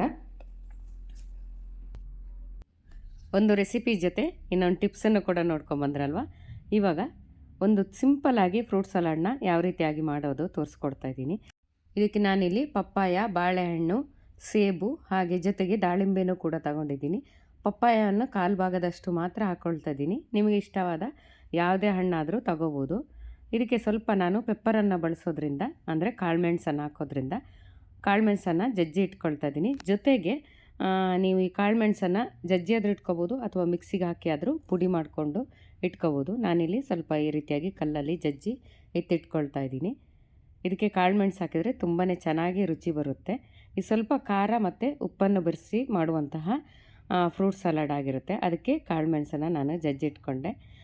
ಆಮೇಲೆ ಬಾಳೆಹಣ್ಣನ್ನು ಸಣ್ಣದಾಗಿ ಹೆಚ್ಚಿಟ್ಕೋಬೇಕು. ನಾವು ಸಾಮಾನ್ಯವಾಗಿ ಫ್ರೂಟ್ ಸಲಾಡ್ಗೆ ಹೆಚ್ಚಿಡೋದು ಗೊತ್ತಿದೆಯಲ್ಲ, ಅದೇ ರೀತಿ ಹೆಚ್ಕೋಬೇಕು. ಆಮೇಲೆ ಸೇಬನ್ನು ಕೂಡ ನಾನಿಲ್ಲಿ ಸಣ್ಣದಾಗಿ ಹೆಚ್ಚಿಟ್ಕೊಳ್ತಾಯಿದ್ದೀನಿ. ಸೇಬನ್ನು ಸಿಪ್ಪೆ ಸಮೇತವಾಗಿ ಹಾಕ್ತಾಯಿದ್ದೀನಿ. ಸಿಪ್ಪೆ ಸಮೇತವಾಗಿ ಹಾಕೋದಾದರೆ ಸೇಬಿಗೆ ಮೊದಲಿಗೆ ಸ್ವಲ್ಪ ಉಪ್ಪು ನೀರಲ್ಲಿ ಸೇಬನ್ನು ತೊಳ್ಕೊಂಡು ಆಮೇಲೆ ಇದಕ್ಕೆ ಉಪಯೋಗಿಸಿ. ಇದ್ರ ಜೊತೆಗೆ ಈಗ ದಾಳಿಂಬೆನೂ ಕೂಡ ಬಿಡಿಸಿಟ್ಕೊಂಡಿದ್ದೀನಿ. ಈಗ ಈ ಹಣ್ಣನ್ನೆಲ್ಲ ಒಂದು ಬಟ್ಲಿಗೆ ಹಾಕ್ಕೊಳ್ತೀನಿ. ನಂತರ ಈಗ ಪಪ್ಪಾಯ ಇದೆಯಲ್ಲ, ಪಪ್ಪಾಯನ 1/4 ಭಾಗದಷ್ಟು ಮಾತ್ರ ನಾನಿಲ್ಲಿ ಹಾಕ್ಕೊಳ್ತಾ ಇದ್ದೀನಿ. ಸಿಪ್ಪೆಯನ್ನು ತೆಗೆದ್ಬಿಟ್ಟು ನೀಟಾಗಿ ತೊಳೆದ್ಬಿಟ್ಟು ಚಿಕ್ಕದಾಗಿ ಹೆಚ್ಕೊಂಡು ಇದನ್ನು ಕೂಡ ನಾನು ಅದೇ ಬಟ್ಲಿಗೆ ಹಾಕ್ಕೊಳ್ತಾ ಇದ್ದೀನಿ. ನಂತರ ಇದಕ್ಕೆ ರುಚಿಗೆ ತಕ್ಕಷ್ಟು, ಅಂದರೆ ಒಂದು 1/4 ಚಮಚದಷ್ಟು ಉಪ್ಪು ಹಾಕ್ಕೊಂಡ್ರೆ ಆಯಿತು, ಜಾಸ್ತಿ ಉಪ್ಪು ಹಾಕ್ಕೊಳ್ಬಾರ್ದು. ಹಾಗೆಯೇ ಜಜ್ಜಿಟ್ಟಂತಹ ಕಾಳುಮೆಣಸಿನ ಪುಡಿಯನ್ನು ಇದಕ್ಕೆ ಸೇರಿಸ್ಕೋಬೇಕು. ತುಂಬ ತರಿಯಾಗಿ ರುಬ್ಕೊಂಡಿರಬೇಕು ಇದು, ಅಥವಾ ಜಜ್ಕೊಂಡಿರಬೇಕು. ನೈಸಾಗಿ ಮಾಡ್ಕೋಬಾರ್ದು. ಕಾಳುಮೆಣಸಿನ ಪುಡಿ ಅಷ್ಟೊಂದು ಚೆನ್ನಾಗಿರೋದಿಲ್ಲ. ಹಾಗಾಗಿ ತರಿಯಾಗಿ ಪುಡಿ ಮಾಡ್ಕೊಂಡು ಹಾಕ್ಕೊಂಡ್ರೆ ತುಂಬಾ ಚೆನ್ನಾಗಿ ಬರುತ್ತೆ. ನೋಡಿದ್ರಲ್ಲ ಎಷ್ಟು ಸುಲಭವಾಗಿ, ಎಷ್ಟು ಬೇಗವಾಗಿ ರುಚಿಯಾದ ಫ್ರೂಟ್ ಸಲಾಡ್ ಮಾಡ್ಬೋದು ಅಂತ. ನಿಮಗೂ ಇಷ್ಟ ಆಯ್ತಲ್ವ ಇದು? ಹಾಗೆಯೇ ಇವಾಗ ಫ್ರೂಟ್ ಸಲಾಡನ್ನು ಎಷ್ಟು ಬೇಗವಾಗಿ ಹೇಗೆ ಮಾಡೋದು ಅಂತ ತೋರಿಸ್ಕೊಟ್ಟಿದ್ದೀನಿ. ನಿಮ್ಮನೇಲೂ ಈ ರೀತಿಯಾಗಿ ಒಂದು ಸಲ ಮಾಡ್ಕೊಂಬನ್ನಿ. ಇದ್ರ ಜೊತೆಗೆ ಈಗ ಇನ್ನೊಂದು ಅಡುಗೆ ಮನೆಯ ಟಿಪ್ಸನ್ನು ನಾನು ತೋರಿಸ್ಕೊಡ್ತೀನಿ. ನಿಮಗೆ ಖಂಡಿತವಾಗ್ಲೂ ಉಪಯೋಗ ಆಗ್ಬೋದು ಅಂತ ಅಂದ್ಕೊಳ್ತೀನಿ. ನಮಸ್ಕಾರ ಎಲ್ರಿಗೂ, ಹೇಗಿದ್ದೀರಾ? ನಾನಿವತ್ತು ಇನ್ನೊಂದು ಟಿಪ್ಸನ್ನು ಹೇಳ್ಕೊಡೋಣ ಅಂತ ಬಂದಿದ್ದೀನಿ. ಸಾಮಾನ್ಯವಾಗಿ ನಾವು ದೋಸೆ ಹಿಟ್ಟೆಲ್ಲ ಮಾಡೋದಾಗಿದೆಯಲ್ಲ, ಅಥವಾ ಇಡ್ಲಿ ಹಿಟ್ಟು ಆಗಲಿ ದೋಸೆ ಹಿಟ್ಟಾಗಲಿ ಯಾವುದಾದ್ರೂ ಮಾಡಿದ್ರೂ ಸ್ವಲ್ಪ ಆದರೂ ಮಿಗುತ್ತೆ. ಈ ಮಿಕ್ಕಿದ್ದನ್ನು ನಾವು ಕೂಡಲೇ ಏನು ಮಾಡ್ತೀವಿ ಹೇಳಿ? ಸಾಮಾನ್ಯವಾಗಿ ತಗೊಂಡೋಗಿಡೋದು ತಂಗ್ಳ ಪೆಟ್ಟಿಗೆಯಲ್ಲಿ, ಅಂದರೆ ಫ್ರಿಜ್ಜಲ್ಲಿ. ಫ್ರಿಜ್ ಬರೋಕ್ಕಿಂತ ಮೊದಲು ಆ ಹಿಟ್ಟನ್ನು ಹುಳಿ ಬರದೇ ಇದ್ದಂಗೆ ಸಂಜೆ ತನಕ ಅಥವಾ ನಾಳೆಗೆ ಹೇಗೆ ಜೋಪಾನ ಮಾಡಿರ್ತಿದ್ರು ಅಂತ ತೋರಿಸ್ಕೊಡ್ತೀನಿ. ಇದು ನಮ್ಮಮ್ಮ ಮತ್ತು ನಮ್ಮ ಅಜ್ಜಿ ಮಾಡ್ತಾ ಇದ್ದದ್ದಂಥ ಒಂದು ಟ್ರಿಕ್ಸ್. ನಮ್ಮ ಮನೆಯಲ್ಲೂ ಕೂಡ ನಾವು ಈಗಲೂ ಕೂಡ ಇದೇ ರೀತಿ ಪದ್ಧತಿಯನ್ನು ಮಾಡ್ತೀವಿ. ಸಾಮಾನ್ಯವಾಗಿ ನಾವು ಫ್ರಿಜ್ಜಲ್ಲಿ ಇಡೋದೇ ಇಲ್ಲ. ಫ್ರಿಜ್ಜಲ್ಲಿ ಇಟ್ಟು ತೆಗೆದು ತಿನ್ನೋದಕ್ಕೆ ರುಚಿ ಇರೋದಿಲ್ಲ ಅಂಥೇಳಿ ನಾವು ಹಳೆ ಪದ್ಧತಿಯ ಟ್ರಿಕ್ಸನ್ನೇ ಉಪಯೋಗಿಸ್ತಾ ಇದ್ದೀನಿ. ಸಾಮಾನ್ಯವಾಗಿ ಈ ಹಿಟ್ಟನ್ನು ಹೀಗೆ ಇಟ್ಟರೆ, ಹೊರಗಡೆ ಇಟ್ಟರೆ ಹುಳಿಯಾಗಿರುತ್ತೆ. ಯಾಕೆಂದರೆ ಮೊದಲೇ ಹುಳಿಯಾಗಿರುತ್ತೆ, ರಾತ್ರಿ ಎಲ್ಲ ನಾವು ಕಕ್ಕಿಟ್ಟು ಬಿಟ್ಟಿರ್ತೀವಿ, ಹುಳಿಯಾಗಿರುತ್ತೆ. ಫ್ರಿಜ್ಜಿಗೆ ಇಟ್ಟರೆ ಏನು ಕಷ್ಟ ಆಗುತ್ತೆ ಅಂದರೆ, ಇದನ್ನು ಫ್ರಿಜ್ಜಿಗೆ ಇಟ್ಟಾಗ ಕೂಡಲೇ ತೆಗೆದು ನಮಗೆ ದೋಸೆ ಮಾಡೋದಕ್ಕಾಗೋದಿಲ್ಲ. ಒಂದು ಅರ್ಧ ಗಂಟೆ ಹೊರಗಡೆ ಇಟ್ಕೊಂಡು ಆಮೇಲೆ ದೋಸೆನೋ ಇಡ್ಲಿನೋ ಮಾಡ್ಕೋಬೇಕಾಗುತ್ತೆ. ಇದು ಹಾಗಲ್ಲ, ಕೂಡಲೇ ನೀವು ತೆಗೆದುಬಿಟ್ಟು ದೋಸೆ ಮಾಡ್ಕೋಬೋದು ಅಥವಾ ಇಡ್ಲಿನೂ ಕೂಡ ಮಾಡ್ಕೋಬೋದು. ಅಷ್ಟು ಸುಲಭವಾಗಿರುತ್ತೆ. ಹಾಗಾದರೆ ಈ ಟ್ರಿಕ್ಸ್ ಏನಂತ ನೋಡೋಣ ಬನ್ನಿ. ಈಗ ಏನಿಲ್ಲ, ತುಂಬಾ ಸಿಂಪಲ್ಲು. ಈ ರೀತಿಯಾದ ಒಂದು ಬಾಣಲೆನ ತಗೋಬೇಕು. ಬಾಣಲೆ ಆದ್ರೆ ಆಯಿತು, ಏನು ದೊಡ್ಡ ಪಾತ್ರೆ ಆದರೂ ಪರವಾಗಿಲ್ಲ. ಯಾವ ಪಾತ್ರೆಯಲ್ಲಿ ಹಿಟ್ಟಿರುತ್ತೋ ಅದಕ್ಕಿಂತ ಸ್ವಲ್ಪ ದೊಡ್ಡ ಪಾತ್ರೆ ಆಗಿರಬೇಕು. ಒಂದು ಬಾಣಲೆ ತಗೊಂಡಿದ್ದೀನಿ. ಬಾಣಲೆಗೆ ನೀರನ್ನು ಹಾಕ್ಕೊಳ್ತಾ ಇದ್ದೀನಿ. ನೋಡಿ, ಅರ್ಧ ಭಾಗದಷ್ಟು ನೀರನ್ನು ಕೂಡ ಹಾಕ್ಕೊಂಡಿದ್ದೀನಿ. ನಂತರ ಈ ಹಿಟ್ಟನ್ನು ಇದೆಯಲ್ಲ ಈ ಪಾತ್ರೆ ಒಳಗೆ ಇಟ್ಬಿಡಬೇಕು. ಇದು ಪಾತ್ರೆ ಅರ್ಧ ಮುಳುಗಿದ್ರೆ ಸಾಕು, ಪೂರ್ತಿ ಮುಳುಗೋದು ಬೇಕಾಗಿಲ್ಲ. ಒಂದು ಪ್ಲೇಟನ್ನು ಮಾಮೂಲಿ ಆಗಿ ಪ್ಲೇಟ್ ಮುಚ್ಚಿತೀವಲ್ಲ ಹಾಗೆ ಮುಚ್ಚಿಟ್ರೆ ಆಯಿತು. ಒಂದ್ಸಲ ತೋರಿಸ್ತೀನಿ ಹತ್ರದಿಂದ. ನೋಡಿ, ಇಲ್ಲಿ ಬಾಣಲೆಯಲ್ಲಿ ನೀರು ಇಟ್ಕೊಂಡಿದ್ದೀನಲ್ವಾ, ಈ ನೀರು ಮೇಲೆ ಈ ಹಿಟ್ಟಿನ ಪಾತ್ರೆನ ನೋಡಿ, ಹಿಟ್ಟಿದೆ, ಹಿಟ್ಟನ್ನು ಮುಚ್ಚಿಬಿಟ್ಟು ನಾನು ಈ ರೀತಿಯಾಗಿ ಇಡ್ತೀನಿ. ಈ ರೀತಿಯಾಗಿ ಇಡೋದ್ರಿಂದ ಇಲ್ಲಿ ನೀರಲ್ಲೆಲ್ಲ ತಂಪಿನ ವಾತಾವರಣ ಇರೋದ್ರಿಂದ ಫ್ರಿಜ್ಜಲ್ಲಿ ಇಟ್ಟಂಗೆ ಇರುತ್ತೆ. ಇದು ನಾಳೆಗೂ ಕೂಡ ಏನಾಗೋದಿಲ್ಲ, ಹಾಗೆಯೇ ಇಟ್ಟಿರ್ಬೋದು. ಇದನ್ನು ಅಷ್ಟು ಚೆನ್ನಾಗಿರುತ್ತೆ ಹಿಟ್ಟು, ಸ್ವಲ್ಪನೂ ಕೂಡ ಹಾಳಾಗೋದಿಲ್ಲ. ಹಾಗಾಗಿ ದೋಸೆ ಹಿಟ್ಟು ಉಳಿದಾಗ ಈ ರೀತಿಯಾದ ಒಂದು ಟಿಪ್ಸನ್ನು ಉಪಯೋಗಿಸ್ಕೊಂಡ್ರೆ ನಾಳೆಗೂ ಕೂಡ ಹಿಟ್ಟು ತುಂಬಾ ಚೆನ್ನಾಗಿರುತ್ತೆ. ನೋಡಿದ್ರಲ್ವ, ಹಿಟ್ಟನ್ನು ಫ್ರಿಜ್ಜಲ್ಲಿ ಇಡದೆ ಹಾಗೆ ಹೊರಗಡೆ ಇಟ್ಟರೆ ಹೇಗೆ ಹುಳಿ ಬರ್ದಿದ್ದಂಗೆ ಇಡ್ಬೋದು ಅಂತ ತೋರಿಸ್ಕೊಟ್ಟಿದ್ದೀನಿ. ಖಂಡಿತವಾಗ್ಲೂ ಈ ಟಿಪ್ಸು ನಿಮಗೆ ಉಪಯೋಗ ಆಗ್ಬೋದು ಅಂತ ನಾನು ಅಂದ್ಕೊಳ್ತೀನಿ. ಇವಾಗ ಜೊತೆಗೆ ಒಂದು ರೆಸಿಪಿನೂ ಕೂಡ ನೋಡ್ಕೊಂಬರೋಣ ಬನ್ನಿ. ನಾನಿಲ್ಲಿ ಶುಂಠಿಯ ಚಿತ್ರಾನ್ನ ಮಾಡ್ತಾಯಿದ್ದೀನಿ. ಅದಕ್ಕೆ ಏನೇನು ಬೇಕು ಅಂದರೆ 2 ದೊಡ್ಡ ಈರುಳ್ಳಿನ ತಗೊಂಡು ಹೆಚ್ಚಿಟ್ಕೊಂಡಿದ್ದೀನಿ ಸಣ್ಣಕ್ಕೆ. ಹಾಗೆಯೇ ಜೊತೆಗೆ ಹಸಿಮೆಣಸಿನ್ಕಾಯಿ 4ರಿಂದ 5 ಹಾಕ್ಕೊಂಡಿದ್ದೀನಿ. ಇದ್ರ ಜೊತೆಗೆ 4ರಿಂದ 5 ಎಸ್ಲಾಗೋಷ್ಟು ಕರಿಬೇವನ್ನು ಕೂಡ ತಗೊಂಡಿದ್ದೀನಿ. ಜೊತೆಗೆ ನಿಂಬೆಹಣ್ಣು ಕೂಡ ಬೇಕಾಗುತ್ತೆ. ಟೊಮೆಟೊವನ್ನು ಈ ಚಿತ್ರಾನ್ನಕ್ಕೆ ಹಾಕಬಾರ್ದು, ಅದಕ್ಕೋಸ್ಕರ ನಿಂಬೆಹಣ್ಣನ್ನು ನಾನಿಲ್ಲಿ ಬಳಸ್ತಾ ಇದ್ದೀನಿ. ಇದಕ್ಕೆ ಶುಂಠಿ ಚಿತ್ರಾನ್ನಲ್ಲ, ಶುಂಠಿ ಬೇಕೇ ಬೇಕು. ಶುಂಠಿಯನ್ನು ಸಿಪ್ಪೆ ತೆಗೆದು ಈ ರೀತಿಯಾಗಿ ಜಜ್ಜಿ ಇಟ್ಕೊಂಡಿದ್ದೀನಿ. ಇದನ್ನು ಪೇಸ್ಟ್ ಮಾಡೋದು ಬೇಡ, ಇದೇ ರೀತಿ ಇದ್ದರೆ ಚೆನ್ನಾಗಿರುತ್ತೆ. ನಂತರ ಒಗ್ಗರಣೆಗೆ ಉದ್ದಿನ ಬೇಳೆನ 2 ಚಮಚ ಆಗೋಷ್ಟು ತಗೊಂಡಿದ್ದೀನಿ. ಇದ್ರ ಜೊತೆಗೆ ನೆಲಗಡಲೆ ಅಂದರೆ ಶೇಂಗಾ ಬೀಜನೂ ಕೂಡ ಒಂದು ಅರ್ಧ ಹಿಡಿ ಆಗೋಷ್ಟು ತಗೊಂಡಿದ್ದೀನಿ. ಜಾಸ್ತಿ ಬೇಕಂದರೆ ಜಾಸ್ತಿ ಹಾಕೋಬೋದು. ಜೊತೆಗೆ ಕಡಲೆಬೇಳೆ ಕೂಡ ಬೇಕಿದ್ರೆ ಹಾಕೋಬೋದು. ನಾನಿಲ್ಲಿ ಕಡಲೆಬೇಳೆನ ಬಳಸ್ತಾ ಇಲ್ಲ, ಹಾಗೆ ಮಾಡ್ತಾಯಿದ್ದೀನಿ. ನೋಡಿ, ಒಗ್ಗರಣೆಗೆ ಇಷ್ಟು ಸಾಮಗ್ರಿ ಸಾಕಾಗುತ್ತೆ. ತುಂಬ ರುಚಿಕಟ್ಟಾದ ಚಿತ್ರಾನ್ನ ಮಾಡ್ಬೋದು. ಹೇಗೆ ಮಾಡೋದು ಅಂತ ತೋರಿಸ್ಕೊಡ್ತೀನಿ ಬನ್ನಿ. ನಾನೀಗ ಒಗ್ಗರಣೆ ಮಾಡ್ಕೊಳ್ಳೋದಕ್ಕೆ ಒಂದು ಬಾಣಲೆ ಇಟ್ಕೊಂಡಿದ್ದೀನಿ. ಬಾಣಲೆಗೆ 3ರಿಂದ 4 ಚಮಚ ಆಗೋಷ್ಟು ಎಣ್ಣೆ ಹಾಕ್ಕೊಂಡಿದ್ದೀನಿ. ಇದಕ್ಕೆ ಜಾಸ್ತಿ ಎಣ್ಣೆ ಹಾಕೋದು ಬೇಡ. ನಂತರ ಒಂದು 1/4 ಚಮಚ ಆಗೋಷ್ಟು ಸಾಸಿವೆನೂ ಕೂಡ ಸೇರಿಸ್ಕೊಳ್ತಾ ಇದ್ದೀನಿ. ಸಾಸಿವೆ ಚಟಪಟ ಅಂತ ಇದ್ದಾಗ ಈಗ ನೆಲಗಡಲೆನ ಸೇರಿಸ್ಕೋಬೇಕು. ನೆಲಗಡಲೆ ಜಾಸ್ತಿ ಇಷ್ಟಪಡೋರು ಖಂಡಿತವಾಗ್ಲೂ ಸೇರಿಸ್ಕೋಬೋದು. ನೆಲಗಡಲೆ ಅರ್ಧ ಕಾಯೋ ತನಕ ಬೇರೆ ಯಾವ ಸಾಮಗ್ರಿನೂ ಇದಕ್ಕೆ ಹಾಕಬಾರ್ದು ಒಗ್ಗರಣೆಗೆ, ಆವಾಗ ಚೆನ್ನಾಗಿ ಕಾಯೋದಿಲ್ಲ. ಅದಕ್ಕೋಸ್ಕರ ನೋಡಿ, ಇವಾಗ ನೆಲಗಡಲೆ ಅರ್ಧ ಭಾಗದಷ್ಟು ಕಾದಿದೆ. ಈ ಸಮಯದಲ್ಲಿ ನಾನು ಉದ್ದಿನ ಬೇಳೆನ ಹಾಕ್ಕೊಳ್ತಾ ಇದ್ದೀನಿ. ಇದರ ಜೊತೆಗೆ ಕಡಲೆಬೇಳೆ ಕೂಡ ಹಾಕೋಬೋದು, ನಾನಿಲ್ಲಿ ಹಾಕಿಲ್ಲ ಅಷ್ಟೇ. ಮತ್ತು ಈ ಉದ್ದಿನಬೇಳೆ ನೆಲಗಡಲೆ ಎಲ್ಲ ಇದೆಯಲ್ಲ, ನಿಮ್ಮ ರುಚಿಗೆ ಅನುಸಾರವಾಗಿ ಹೆಚ್ಚು ಕಡಿಮೆ ಮಾಡಿ ಹಾಕ್ಕೋಬೋದು. ಇಷ್ಟೇ ಹಾಕಬೇಕಂತ ಲೆಕ್ಕಾಚಾರ ಖಂಡಿತವಾಗ್ಲೂ ಇರೋದಿಲ್ಲ. ಇದೆಲ್ಲ ಕಾದಾದಮೇಲೆ ನಾನೀಗ ಹೆಚ್ಚಿಟ್ಟಂತಹ ಈರುಳ್ಳಿನೂ ಕೂಡ ಸೇರಿಸ್ಕೊಳ್ತಾ ಇದ್ದೀನಿ. ಜೊತೆಗೆ ಹಸಿಮೆಣಸಿನ್ಕಾಯಿ ಹಾಗೆಯೇ ಜಜ್ಜಿಟ್ಟಂತಹ ಶುಂಠಿನೂ ಕೂಡ ಹಾಕ್ಕೊಳ್ತಾ ಇದ್ದೀನಿ. ಎಲ್ಲನೂ ಒಂದೇ ಸಲ ಹಾಕ್ಕೋಬೋದಾ, ಬೇರೆ ಬೇರೆಯಾಗಿ ಒಂದೊಂದೇ ಹಾಕ್ಕೊಂಡು ಹುರಿಬೇಕಲ್ವ ಅಂದ್ಕೋಬೇಡಿ. ಖಂಡಿತವಾಗ್ಲೂ ಒಂದೇ ಸಲ ಹಾಕಿ ಹುರ್ಕೋಬೋದು, ಏನು ಅಡ್ಡಿಲ್ಲ. ನಿಮಗೆ ಸಾಮಾನ್ಯವಾಗಿ ಗೊತ್ತೇ ಇರುತ್ತೆ, ಹೆಣ್ಮಕ್ಳು ಬೇಗ ಬೇಗ ಬೆಳಿಗ್ಗೆ ಎಲ್ಲ ಕೆಲಸ ಮುಗಿಸ್ಕೋಬೇಕು, ಕೆಲವರು ಆಫೀಸ್ಗೆ ಹೋಗೋರು ಇರ್ತಾರೆ. ಹಾಗಾಗಿ ಈ ರೀತಿಯಾಗಿ ಒಂದೊಂದು ಟ್ರಿಕ್ಸನ್ನು ಫಾಲೋ ಮಾಡಿದ್ರೆ ಖಂಡಿತವಾಗ್ಲೂ ಏನೂ ತೊಂದರೆ ಇಲ್ಲ, ತುಂಬ ಚೆನ್ನಾಗೇ ಬರುತ್ತೆ ಈ ರೀತಿ ಮಾಡಿದ್ರೂ. ನಾನು ಎಲ್ಲವನ್ನು ಒಟ್ಟಿಗೆ ಹಾಕಿದ್ದೀನಿ. ನಂತರ ಇದ್ರ ಜೊತೆಗೆ ಸ್ವಲ್ಪ ಅರಿಶಿನ ಹಾಕೋಬೇಕು. ನಾನಿಲ್ಲಿ 1/4 ಚಮಚದಷ್ಟು ಮಾತ್ರ ಅರಿಶಿನ ಹಾಕಿದ್ದೀನಿ. ಅಷ್ಟು ಹಾಕ್ಕೊಂಡ್ರೆ ಸಾಕಾಗುತ್ತೆ, ಇಲ್ಲಾಂದರೆ ಜಾಸ್ತಿ ಹಾಕ್ಕೊಂಡ್ರೆ ತುಂಬ ಅರಿಶಿನ ಬಣ್ಣ ಕಾಣುತ್ತೆ. ಅದಕ್ಕೋಸ್ಕರ ಇದು ಹದವಾಗಿ ಚೆನ್ನಾಗಿರುತ್ತೆ. ಇದೆಲ್ಲ ಹಾಕ್ಕೊಂಡಾದ್ರ ಮೇಲೆ ಚೆನ್ನಾಗಿ ಬಾಡಿಸ್ಕೋಬೇಕು. ಒಂದು 2ರಿಂದ 3 ನಿಮಿಷ ತುಂಬ ಚೆನ್ನಾಗಿ ಬಾಡಿಸ್ಕೊಂಡ್ರೆ ಆಯಿತು.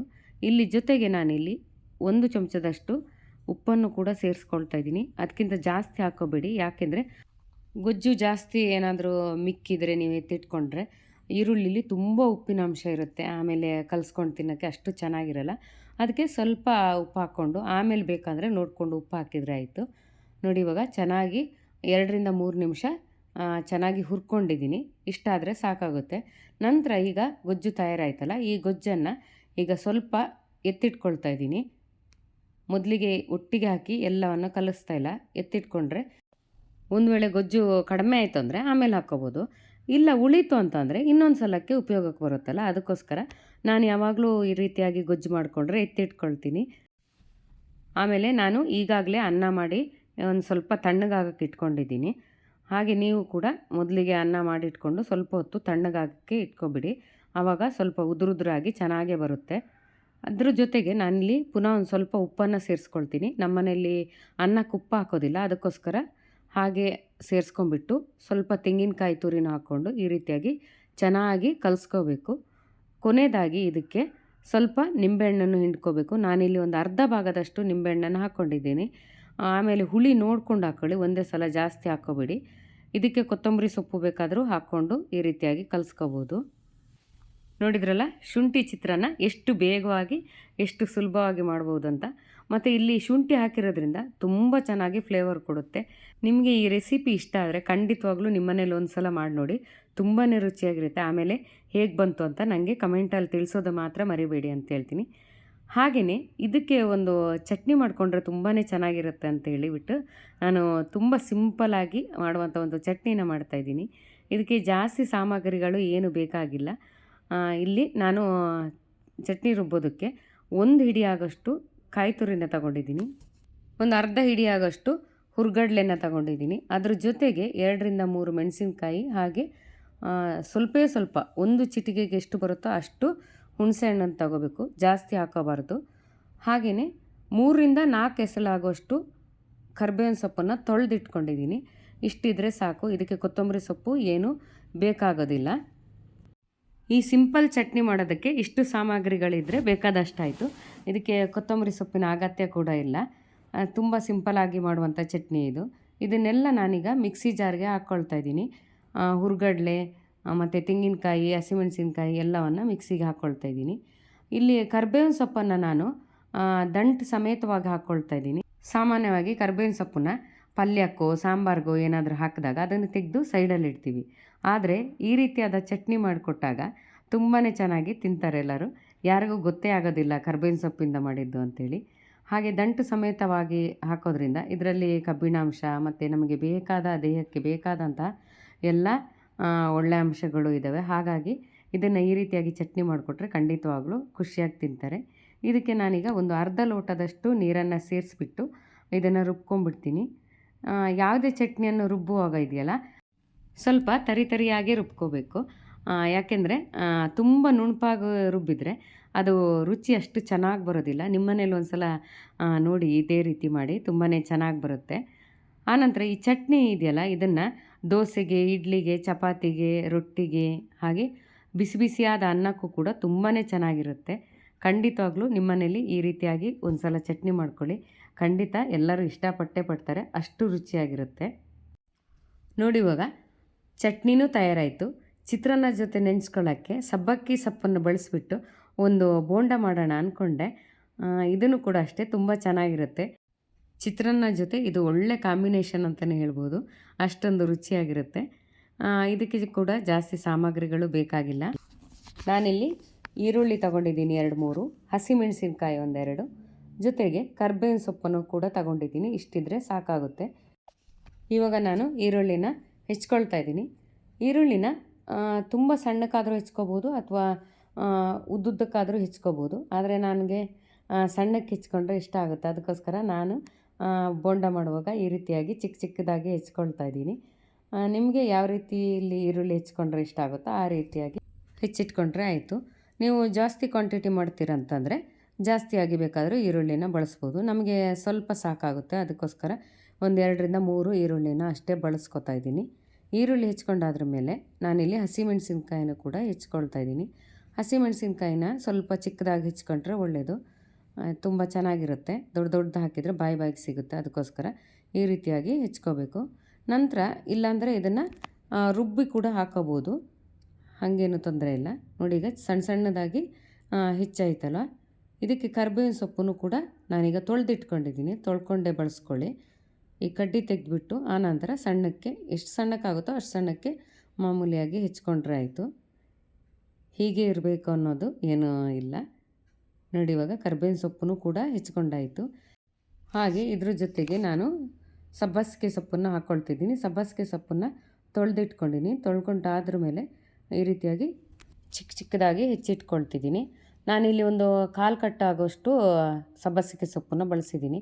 ನಾವು ಈರುಳ್ಳಿ ಎಷ್ಟು ಬಳಸ್ತೀವೋ ಅದರ ಮೇಲೆ ಸಬ್ಬಸಿಗೆ ಸೊಪ್ಪನ್ನು ಬಳಸಬೇಕಾಗುತ್ತೆ.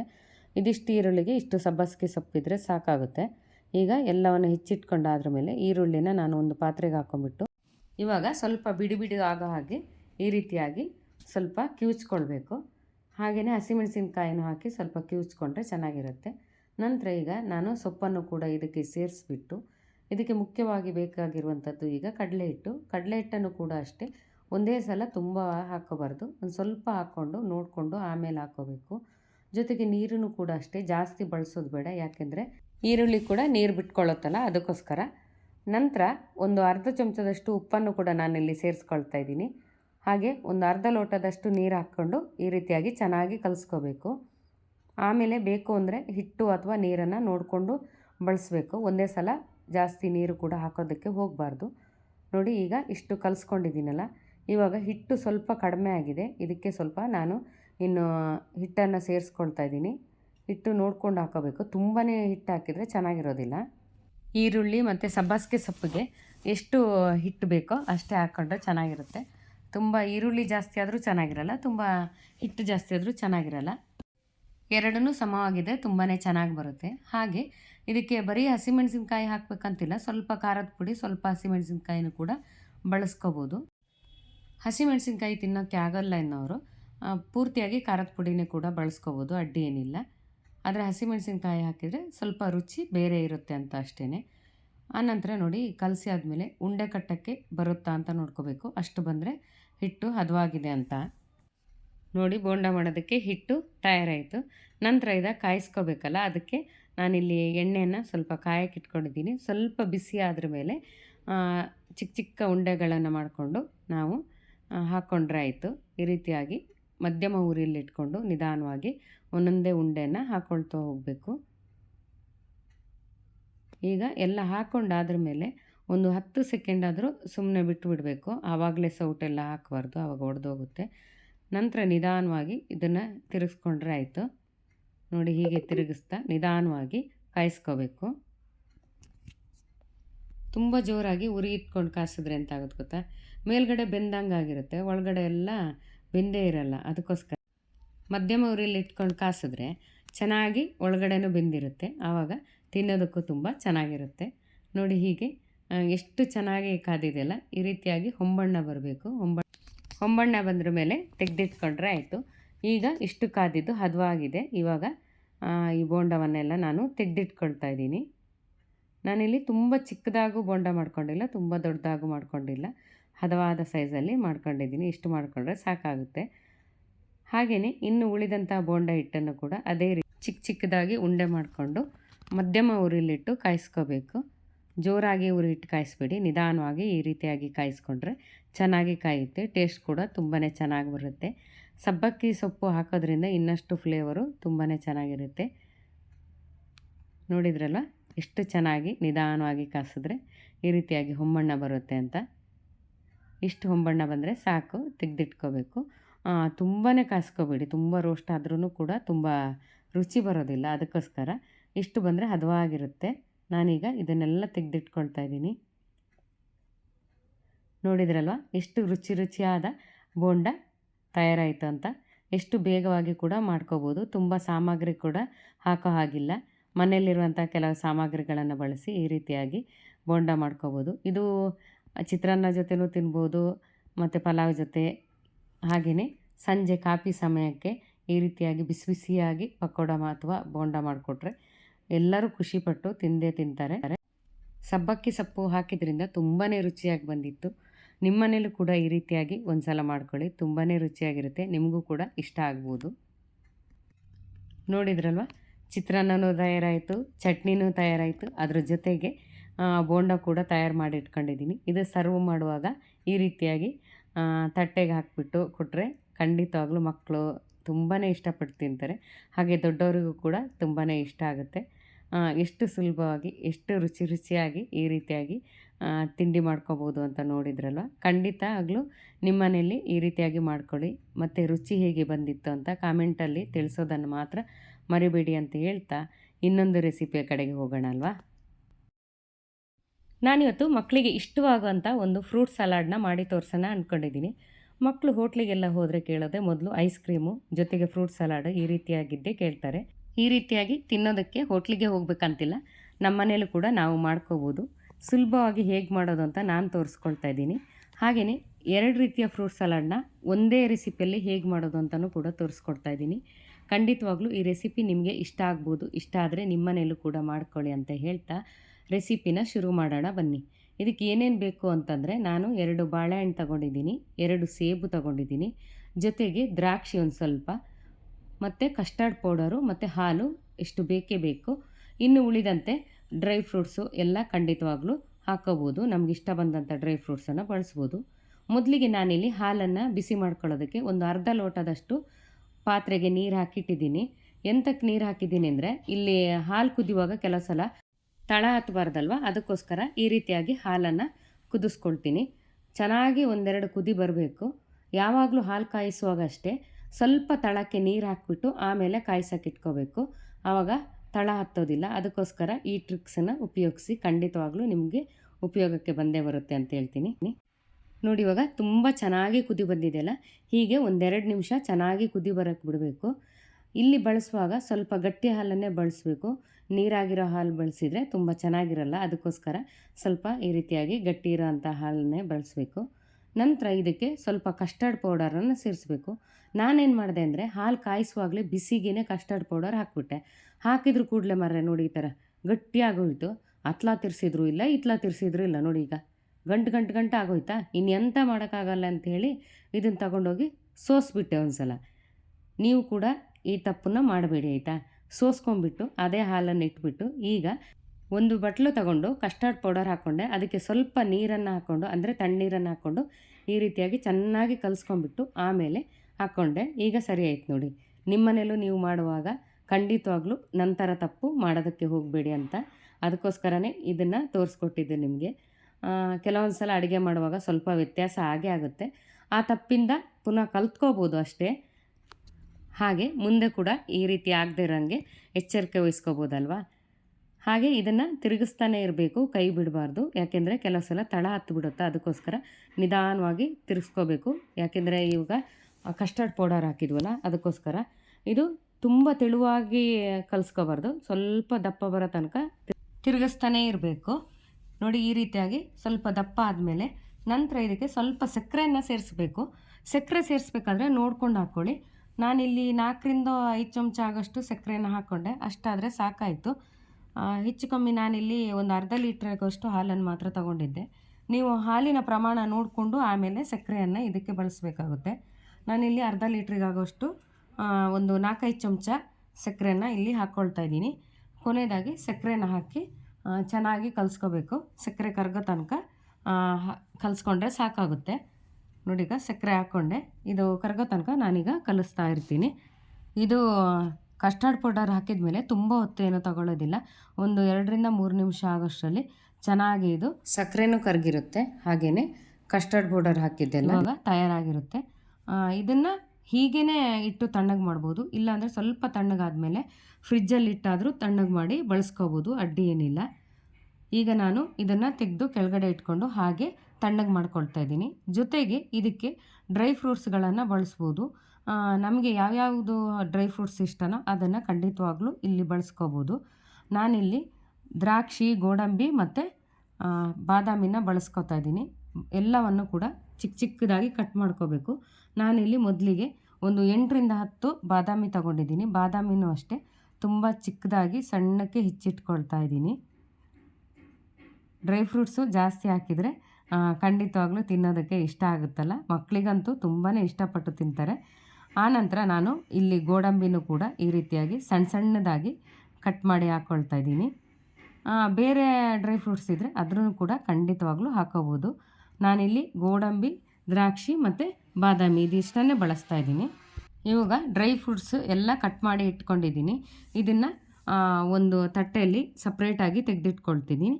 ನಂತರ ಹಣ್ಣುಗಳನ್ನು ಕಟ್ ಮಾಡ್ತಿದ್ದೀನಿ. ಹಣ್ಣುಗಳನ್ನು ಅಷ್ಟೇ ನಮ್ಗೆ ಯಾವ್ಯಾವ ಹಣ್ಣುಗಳು ಇಷ್ಟನೋ ಅದನ್ನು ಖಂಡಿತವಾಗ್ಲೂ ಬಳಸ್ಕೋಬೋದು. ಸ್ವಲ್ಪ ಕಿತ್ತಾಳೆ, ಮೂಸಂಬಿ ಇಂಥ ಹಣ್ಣುಗಳನ್ನು ಹಾಕೋದು ಬೇಡ. ಬಾಳೆಹಣ್ಣು, ಸೇಬುಹಣ್ಣು ಈ ಥರದ್ದೆಲ್ಲ ಹಣ್ಣುಗಳನ್ನು ಖಂಡಿತವಾಗ್ಲೂ ಹಾಕೋಬೋದು.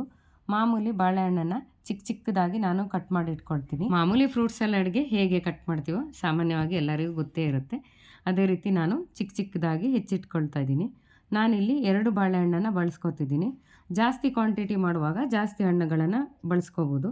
ಇದು 4-5 ಜನಕ್ಕೆ ತಿನ್ನೋಕ್ಕಾಗುವಷ್ಟು ನಾನು ಮಾಡ್ತಾಯಿದ್ದೀನಿ. ಹಾಗಾಗಿ ಇಷ್ಟು ಹಾಕ್ಕೊಂಡ್ರೆ ಸಾಕಾಗುತ್ತೆ.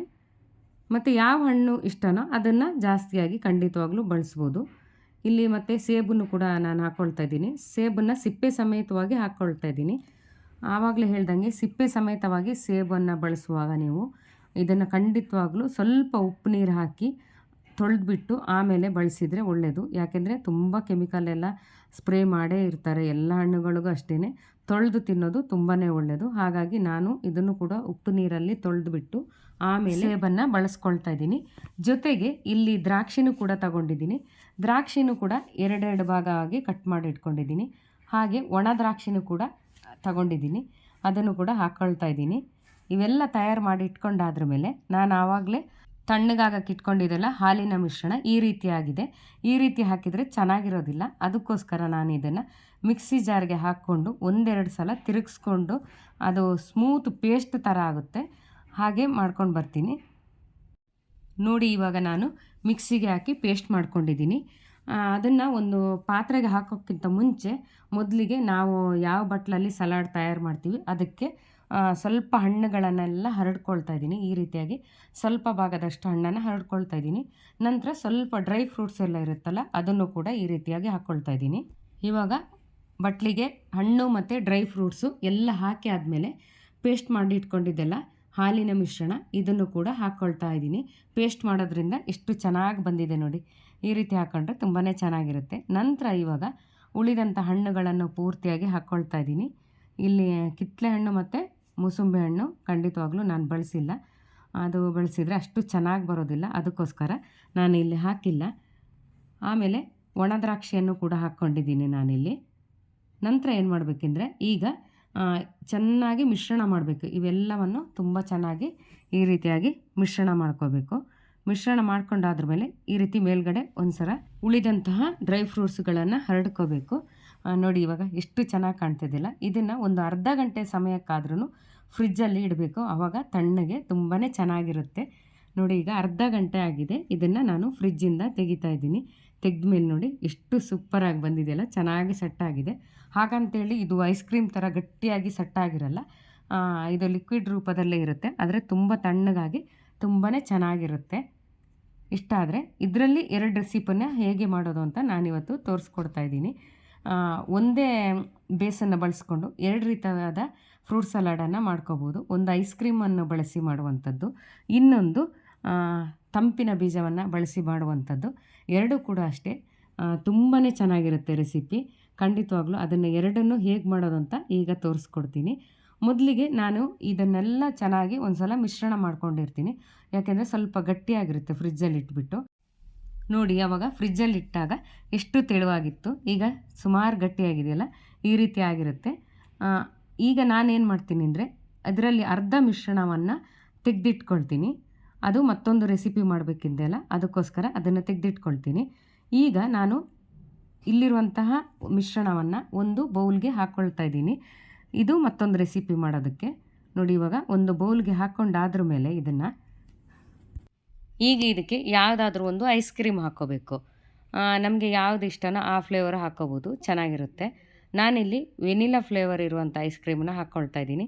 ಯಾಕೆಂದರೆ ಇದು ಕಾಂಬಿನೇಷನ್ ತುಂಬ ಚೆನ್ನಾಗಿದೆ. ಅದಕ್ಕೋಸ್ಕರ ನಾನು ವೆನಿಲಾ ಫ್ಲೇವರ್ನೇ ಹಾಕ್ಕೊಳ್ತಾ ಇದ್ದೀನಿ. ನಿಮ್ಗೆ ಯಾವ ಫ್ಲೇವರ್ ಇಷ್ಟನೋ ಅದನ್ನು ಖಂಡಿತವಾಗ್ಲೂ ಹಾಕ್ಕೋಬೋದು.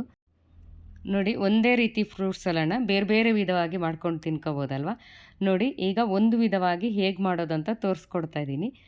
ನಂತರ ಇನ್ನೊಂದು ವಿಧಾನದಲ್ಲಿ ಈ ಫ್ರೂಟ್ ಸಲಾಡ್ನ ಹೇಗೆ ಮಾಡೋದು ಅಂತ ತೋರಿಸ್ಕೊಡ್ತಾ ಇದ್ದೀನಿ. ಆವಾಗಲೇ ಅರ್ಧದಷ್ಟು ಮಿಶ್ರಣವನ್ನು ಎತ್ತಿಟ್ಕೊಂಡಿದ್ದೆಲ್ಲ ಅದನ್ನು ತಗೋಬೇಕು. ಅದಕ್ಕೆ ಸ್ವಲ್ಪ ತಂಪಿನ ಬೀಜವನ್ನು 1-2 ಸ್ಪೂನಷ್ಟು ನಾನು ನೆನೆಸಿಟ್ಟಿದ್ದೆ. ಅದು ಈಗ ಡಬಲ್ ಆಗಿರುತ್ತೆ. ಈಗ ಅದನ್ನು ನಾನು ಹಾಲಿನ ಮಿಶ್ರಣಕ್ಕೆ ಹಾಕ್ಕೊಳ್ತಾ ಇದ್ದೀನಿ. ನಾನಿಲ್ಲಿ 2-3 ಚಮಚದಷ್ಟು ಹಾಕ್ಕೊಳ್ತಿದ್ದೀನಿ. ಜಾಸ್ತಿ ಬೇಕಂದರೆ ಜಾಸ್ತಿ ಹಾಕ್ಕೋಬೋದು.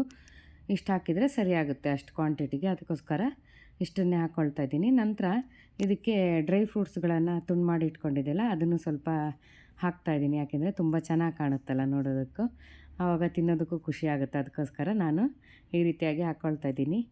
ನೋಡಿದ್ರಲ್ಲ ಎಷ್ಟು ಸುಲಭವಾಗಿ ಈ ರೀತಿಯಾಗಿ ಮನೆಯಲ್ಲಿ ಮಕ್ಕಳಿಗೆ ಇಷ್ಟಪಡುವಂಥ ಕಸ್ಟರ್ಡ್ ಪೌಡರನ್ನು ಬಳಸಿ ಹಾಲಿನ ಮಿಶ್ರಣದಿಂದ ಈ ರೀತಿಯಾಗಿ ice cream with fruit salad ಮಾಡ್ಬೋದು. ಹಾಗೆ ಅದರಲ್ಲಿ ಇನ್ನೊಂದು ವಿಧವಾದ ಐಸ್ ಕ್ರೀಮನ್ನು ಕೂಡ ಎಷ್ಟು ಸುಲಭವಾಗಿ ಮಾಡ್ಕೋಬೋದಲ್ಲ. ಖಂಡಿತವಾಗ್ಲೂ ನಿಮ್ಮ ಮನೆಯಲ್ಲೂ ಮಾಡ್ಕೊತೀನಿ, ತುಂಬ ಚೆನ್ನಾಗಿತ್ತು.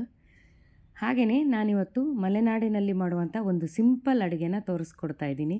ಇದು ಎಷ್ಟು ಸಿಂಪಲ್ ಅಂದರೆ ಒಂದು 2-3 ನಿಮಿಷದಲ್ಲೇ ಆಗೋಗುವಂಥ ಅಡುಗೆ. ಇದು ಸಿಂಪಲ್ಲಾಗಿ ಮೊಸರನ್ನ, ಮಜ್ಜಿಗೆ ಅನ್ನ ಏನು ಬೇಕಾದರೂ ಹೇಳ್ಬೋದು ನೀವು, ಅಷ್ಟು ಈಸಿಯಾಗಿ ಮಾಡ್ಕೋಬೋದು. ಮತ್ತು ದೇಹದ ಉಷ್ಣತೆಯನ್ನು ಕಮ್ಮಿ ಮಾಡೋದಕ್ಕೆ ಈ ರೀತಿಯಾದ ಅಡುಗೆಗಳು ನಮ್ಮ ಮಲೆನಾಡಿನಲ್ಲಿ ತುಂಬ ಬಳಸ್ತೀವಿ ನಾವು. ಹಾಗಾದರೆ ಹೇಗೆ ಮಾಡೋದು ನೋಡ್ಕೊಂಬರೋಣ ಬನ್ನಿ. ಇದಕ್ಕೆ ಹೆಚ್ಚಿನ ಕೆಲಸ ಏನಿಲ್ಲ. ಒಂದು ಸ್ವಲ್ಪ ಅನ್ನ ಇದ್ದರೆ ಸಾಕು. ನಿಮ್ಗೆ ಎಷ್ಟು ಅನ್ನ ಬೇಕೋ ಅಷ್ಟು ಅನ್ನವನ್ನು ಒಂದು ಪಾತ್ರೆಗೆ ಹಾಕ್ಕೊಂಬಿಟ್ಟು ಅದಕ್ಕೆ ಮಜ್ಜಿಗೆ ಅಥವಾ ಮೊಸರನ್ನ ಈ ರೀತಿಯಾಗಿ ಹಾಕ್ಕೊಳ್ಳೋದು. ನಾನಿವತ್ತು ಮೊಸರನ್ನೇ ಹಾಕ್ಕೊಳ್ತಾ ಇದ್ದೀನಿ, ಗಟ್ಟಿ ಮೊಸರನ್ನ ಹಾಕ್ಕೊಂಡಿದ್ದೀನಿ. ಅದಕ್ಕೋಸ್ಕರ ಒಂದು ಸ್ವಲ್ಪ ನೀರನ್ನು ಕೂಡ ಸೇರಿಸ್ಕೊಳ್ತಾ ಇದ್ದೀನಿ. ಒಂದು ಅರ್ಧ ಲೋಟದಷ್ಟು ನೀರನ್ನು ಹಾಕ್ಕೊಂಡಿದ್ದೀನಿ. ಇದಕ್ಕೆ ಡ್ರೈ ಫ್ರೂಟ್ಸ್ ಕೂಡ ಮಿಕ್ಸ್ ಮಾಡ್ಬೋದು. ನಾನು ಇಲ್ಲಿ ದ್ರಾಕ್ಷಿ ಮತ್ತು ಗೋಡಂಬಿನ ಹಾಕ್ಕೊಳ್ತಾ ಇದ್ದೀನಿ. ಇಲ್ಲ ಅಂದರೆ ಸ್ಕಿಪ್ ಮಾಡ್ಬೋದು, ಪರವಾಗಿಲ್ಲ. ಇದು ಹಾಕಬೇಕಂತ ಏನಿಲ್ಲ ಇದಕ್ಕೆ. ನನಗೆ ದ್ರಾಕ್ಷಿ ತುಂಬ ಇಷ್ಟ, ಹಾಗಾಗಿ ನಾನು ಮೊಸರನ್ನ ಮಾಡಿದಾಗಲೆಲ್ಲ ಈ ಥರ ದ್ರಾಕ್ಷಿ ಹಾಕ್ಕೊಳ್ತೀನಿ. ನಂತರ ಇದಕ್ಕೆ ಎಷ್ಟು ಬೇಕೋ ಅಷ್ಟು ಉಪ್ಪನ್ನು ಹಾಕ್ಕೊಂಡ್ರಾಯಿತು. ನಾನಿಲ್ಲಿ 1/4 ಚಮಚದಷ್ಟು ಉಪ್ಪನ್ನು ಹಾಕ್ಕೊಳ್ತಾ ಇದ್ದೀನಿ. ಮತ್ತು ಒಂದು ಮೆಣಸಿನ್ಕಾಯಿನ ಕಟ್ ಮಾಡಿ ಹಾಕೋಬಾರ್ದು, ಈ ರೀತಿಯಾಗಿ ಕಿವುಚ್ಬಿಟ್ಟು ಹಾಕೋಬೇಕು. ಕಿವುಚ್ಕೊಂಡು ತಿಂದ್ರೇ ರುಚಿ ಚೆನ್ನಾಗಿರುತ್ತೆ. ನಮ್ಮ ಮಲೆನಾಡಿನಲ್ಲಿ ನಾವು ಸಾಮಾನ್ಯವಾಗಿ ಈ ಜೀರಿಗೆ ಮೆಣಸು ಅಥವಾ ಗಾಂಧಾರಿ ಮೆಣಸು ಅಂತ ಹೇಳ್ತೀವಲ್ಲ, ಅದನ್ನು ಈ ರೀತಿಯಾಗಿ ಮೊಸರನ್ನ ಮಾಡಿದಾಗ ಕಲಿಸ್ಕೊತೀವಿ. ತುಂಬಾ ರುಚಿಯಾಗಿ ಬರುತ್ತೆ. ಈ ಹಸಿಮೆಣಸಿನ್ಕಾಯಿಗಿಂತ ಗಾಂಧಾರಿ ಮೆಣಸು ತುಂಬಾ ಚೆನ್ನಾಗಿ ರುಚಿ ಕೊಡುತ್ತೆ. ನೋಡಿ ಎಷ್ಟು ಸಿಂಪಲ್ಲಾಗಿ ತುಂಬ ಬೇಗವಾಗಿ ಮಾಡ್ಕೋಬೋದಲ್ಲ. ಇಷ್ಟೇ, ಇನ್ನೇನು ಒಗ್ಗರಣೆ ಏನು ಹಾಕ್ಕೋಬೇಕಂತಿಲ್ಲ ಇದಕ್ಕೆ. ಈ ರೀತಿಯಾಗಿ ಮೊಸರನ್ನ ಎಷ್ಟು ಬೇಗವಾಗಿ ಮಾಡ್ಕೋಬೋದು ನೋಡಿ. 1-2 ನಿಮಿಷ ಕೂಡ ಟೈಮು ಬೇಕಾಗಲ್ಲ ಇದಕ್ಕೆ, ಅಷ್ಟು ಬೇಗವಾಗಿ ಮಾಡ್ಕೋಬೋದು. ಮೊಸರು ಮತ್ತು ಒಂದು ಸ್ವಲ್ಪ ಅನ್ನ ಇದ್ದರೆ ಸಾಕಾಗುತ್ತೆ. ಅರ್ಜೆಂಟಿಗೆ ಊಟಕ್ಕೆ ಬೇಕಾದಾಗ ಈ ರೀತಿಯಾಗಿ ಮಾಡ್ಕೋಬೋದು. ಸಾರು ಗೀರು ಏನು ಇಲ್ದಿದ್ದಾಗ ಈ ರೀತಿ ಮಾಡ್ಕೊಂಡು ತಿಂದರೆ ತುಂಬಾ ಚೆನ್ನಾಗಿರುತ್ತೆ. ಇದಕ್ಕೆ ಸ್ವಲ್ಪ ಉಪ್ಪಿನಕಾಯಿ ಹಾಕ್ಕೊಂಡು ತಿಂದರೆ ಅಂತೂ ಇನ್ನೂ ತುಂಬ ರುಚಿಯಾಗಿರುತ್ತೆ. ಖಂಡಿತ ನಿಮಗೆ ಈ ರೆಸಿಪಿ ಇಷ್ಟ ಆಯ್ತಲ್ಲ, ಇಷ್ಟ ಆದರೆ ಖಂಡಿತವಾಗ್ಲೂ ನಿಮ್ಮನೇಲೂ ಈ ರೀತಿಯಾಗಿ ಮಾಡ್ಕೊಳ್ಳಿ, ತುಂಬಾ ರುಚಿಯಾಗಿರುತ್ತೆ. ಇದರಲ್ಲೇ ಮಜ್ಜಿಗೆನೂ ಹಾಕಿ ಇದೇ ಥರ ಮಾಡ್ಕೋಬೋದು, ಅದು ಕೂಡ ಅಷ್ಟೇ ತುಂಬಾ ರುಚಿಯಾಗಿರುತ್ತೆ. ಒಗ್ಗರಣೆ ಬೇಕು ಅಂದರೆ ಹಾಕ್ಕೋಬೋದು. ನಾನಿಲ್ಲಿ ಒಗ್ಗರಣೆ ಹಾಕ್ಕೊಂಡಿಲ್ಲ, ಹೀಗೇ ತಿನ್ಬೋದು. ನಾವು ಮಾಮೂಲಿಯಾಗಿ ಮಲೆನಾಡು ಕಡೆ ಈ ರೀತಿಯಾಗಿ ಉಪಯೋಗಿಸ್ತೀವಿ. ಒಗ್ಗರಣೆ ಏನು ಅಷ್ಟೊಂದು ಹಾಕೋಕ್ಕೆ ಹೋಗೋದಿಲ್ಲ, ತುಂಬಾ ರುಚಿಯಾಗಿರುತ್ತೆ. ಇವತ್ತು ನಾನು ನನ್ನ ಹತ್ರ ಇರೋ ಕೆಲವೊಂದು ಬ್ಯಾಂಗಲ್ಸ್ ಮತ್ತು ಇಯರಿಂಗ್ ಕಲೆಕ್ಷನ್ನ ತೋರಿಸ್ತಾ ಇದ್ದೀನಿ. ನೋಡ್ತಾ ಇದ್ದೀರಲ್ಲ, ಈ ಥರ ಸಿಲ್ವರ್ ಕಲರು ಮತ್ತು ಮೆಟಲ್ ಕಲರು ಈ ರೀತಿಯದೆಲ್ಲ ಬಳೆ ಇದ್ದಾವೆ. ಅದನ್ನು ಯಾವ್ದ್ಯಾವ್ದು ಕಲೆಕ್ಷನ್ ಇದೆ ಅಂತ ನಾನೀಗ ತೋರಿಸ್ತೀನಿ, ನೋಡೋಣ ಬನ್ನಿ. ಮೊದಲಿಗೆ ನಾನಿಲ್ಲಿ ಇಯರಿಂಗ್ ಕಲೆಕ್ಷನನ್ನು ತೋರಿಸ್ತಿದ್ದೀನಿ. ನೋಡಿ, ಇಲ್ಲಿ ನೋಡ್ತಾ ಇದ್ದೀರಲ್ಲ, ಇದು ಟ್ರೆಡಿಷ್ನಲ್ ಡ್ರೆಸ್ಸಿಗೆ ಮತ್ತು ಕಾಟನ್ ಸ್ಯಾರಿಗೆಲ್ಲ ತುಂಬಾ ಚೆನ್ನಾಗಿರುತ್ತೆ ಈ ಥರ ಕಿವಿ ಓಲೆ. ನೋಡಿ, ಇಲ್ಲಿ ಆನೆದು ಚಿತ್ರ ಕೊಟ್ಟಿದ್ದಾರೆ, ಕೆಳಗಡೆ ನೋಡಿ ಲೋಲಾಕ್ ಥರ ಕೊಟ್ಟಿದ್ದಾರೆ. ಆಮೇಲೆ ಆರೆಂಜ್ ಕಲರ್ದು ಕಟ್ಟು ಸ್ಟೋನ್ ಹಾಕಿದ್ದಾರೆ, ತುಂಬಾ ಚೆನ್ನಾಗಿದೆ. ಇದು ಡ್ರೆಸ್ಸಿಗೂ ಮ್ಯಾಚ್ ಆಗುತ್ತೆ, ಸ್ಯಾರಿಗೂ ಮ್ಯಾಚ್ ಆಗುತ್ತೆ. ಹಾಗೆಯೇ ಈ ಓಲೆ ನೋಡಿ, ಜುಮ್ಕ ಎಷ್ಟು ಚೆನ್ನಾಗಿದೆ ಅಂತ, ಮುತ್ತಿನ ಮಣಿಗಳೆಲ್ಲ ಇದ್ದಾವೆ. ಹಾಗೆ ಇಲ್ಲಿ ನೋಡಿ, ಈ ವಾಲಲ್ಲಿ ಇದನ್ನು ಡ್ರೆಸ್ಸಿಗೆ ಹಾಕ್ಕೊಂಡ್ರೆ ತುಂಬ ಚೆನ್ನಾಗಿ ಮ್ಯಾಚ್ ಆಗುತ್ತೆ. ಮೇಲ್ಗಡೆ ಇದೆಯಲ್ಲ ಸ್ಟೋನ್ ಇದೆ, ಕೆಳಗಡೆ ಇಲ್ಲಿ ಕುಂದನ್ ವರ್ಕ್ ಮಾಡಿದ್ದಾರೆ. ಆನಂತರ ಇಲ್ಲಿ ಪರ್ಲ್ ಇದೆ, ತುಂಬ ಚೆನ್ನಾಗಿ ಕಾಣುತ್ತೆ. ನೋಡಿ ನೋಡಿ ಎಷ್ಟು ಚೆನ್ನಾಗಿದೆ. ಇದೆಲ್ಲ ಥರದ ಬಟ್ಟೆಗಳಿಗೂ ವೇರ್ ಮಾಡ್ಬೋದು. ಜಾಸ್ತಿಯಾಗಿ ಡ್ರೆಸ್ ಹಾಕ್ಕೊಂಡಾಗ, ಗ್ರ್ಯಾಂಡ್ ಡ್ರೆಸ್ ಹಾಕ್ಕೊಂಡಾಗ, ಮದುವೆ ಮನೆಗೆ ಆ ಥರ ಎಲ್ಲ ಹಾಕ್ಕೊಳ್ಳೋಕ್ಕೆ ತುಂಬಾ ಚೆನ್ನಾಗಿರುತ್ತೆ. ಫ್ಯಾನ್ಸಿ. ನಂತರ ಇದು ನೋಡುವಂಥದ್ದು ಸಿಂಪಲ್ ಆಗಿರುವಂಥ ಒಂದು ಓಲೆ. ಇದು ಡ್ರೆಸ್ಸಿಗೆಲ್ಲ ತುಂಬ ಚೆನ್ನಾಗಿರುತ್ತೆ, ಡೈಲಿ ವೇರ್ ಮಾಡೋದಕ್ಕೆ ಹೇಳಿ ಮಾಡಿಸ್ದಂಗಿದೆ. ಇದು ತುಂಬಾ ಚೆನ್ನಾಗಿದೆ, ಕಾಲೇಜ್ ಹುಡುಗಿಯರಿಗೆಲ್ಲ ಹಾಕೊಂಡು ಹೋಗೋಕ್ಕೆ ಇದು ತುಂಬಾ ಸಖತ್ತಾಗಿದೆ. ನೋಡಿ, ಕಲರು ಅಷ್ಟೇ ತುಂಬಾ ಚೆನ್ನಾಗಿದೆ. ಇದು light weight rose gold colour ಇದೆ. ನಂತರ ಇದು ಸ್ಟೋನ್ ವರ್ಕ್ ಇರುವಂಥ ಜುಮ್ಕ, ಇದೂ ಅಷ್ಟೇ ತುಂಬಾ ಚೆನ್ನಾಗಿದೆ. ಇದು ಸ್ಯಾರಿ ಉಟ್ಕೊಂಡಾಗ ಎಲ್ಲ ಟ್ರೆಡಿಷ್ನಲ್ ಆಗಿ ರೆಡಿ ಆಗೋಕ್ಕೆ ತುಂಬಾ ಚೆನ್ನಾಗಿರುತ್ತೆ. ಇಲ್ಲೆಲ್ಲ ಸ್ಟೋನ್ ವರ್ಕ್ ಇದೆ, ಇಲ್ಲಿ ಮುತ್ತಿನ ಮಣಿಗಳನ್ನು ಜೋಡಿಸಿದ್ದಾರೆ ನೋಡಿ. ಇದೆಲ್ಲ ತುಂಬಾ ಚೆನ್ನಾಗಿರುತ್ತೆ. ನಿಮಗೆ ಈ ಕಲೆಕ್ಷನ್ ಇಷ್ಟ ಆಗ್ಬೋದು ನೋಡಿ, ತುಂಬಾ ಚೆನ್ನಾಗಿದೆ ಇದು. ಹಾಗೆ ಇಲ್ಲಿ ನೋಡ್ತಾ ಇದ್ದೀರಲ್ಲ, ಇದು ತುಂಬ ಲೈಟ್ ವೆಯ್ಟ್ ಒಡವೆ ಅಂತಲೇ ಹೇಳ್ಬೋದು. ಈಗ ನೋಡ್ತಿದ್ದೀರಲ್ಲ ಓಲೆ, ಇದು ಚೂಡಿದಾರೆಲ್ಲ ಹಾಕ್ಕೊಂಡಾಗ, ಅದರಲ್ಲೂ ಕಾಟನ್ ಚೂಡಿದಾರೆಲ್ಲ ಹಾಕ್ಕೊಂಡಾಗ ತುಂಬ ಚೆನ್ನಾಗಿ ಮ್ಯಾಚ್ ಆಗುತ್ತೆ. ನೋಡಿ ಇಲ್ಲಿ ಇದನ್ನೆಲ್ಲ ಕಾಟನ್ ಬಟ್ಟೆಯಿಂದ ಮಾಡಿದ್ದಾರೆ, ತುಂಬ ಚೆನ್ನಾಗಿದೆ.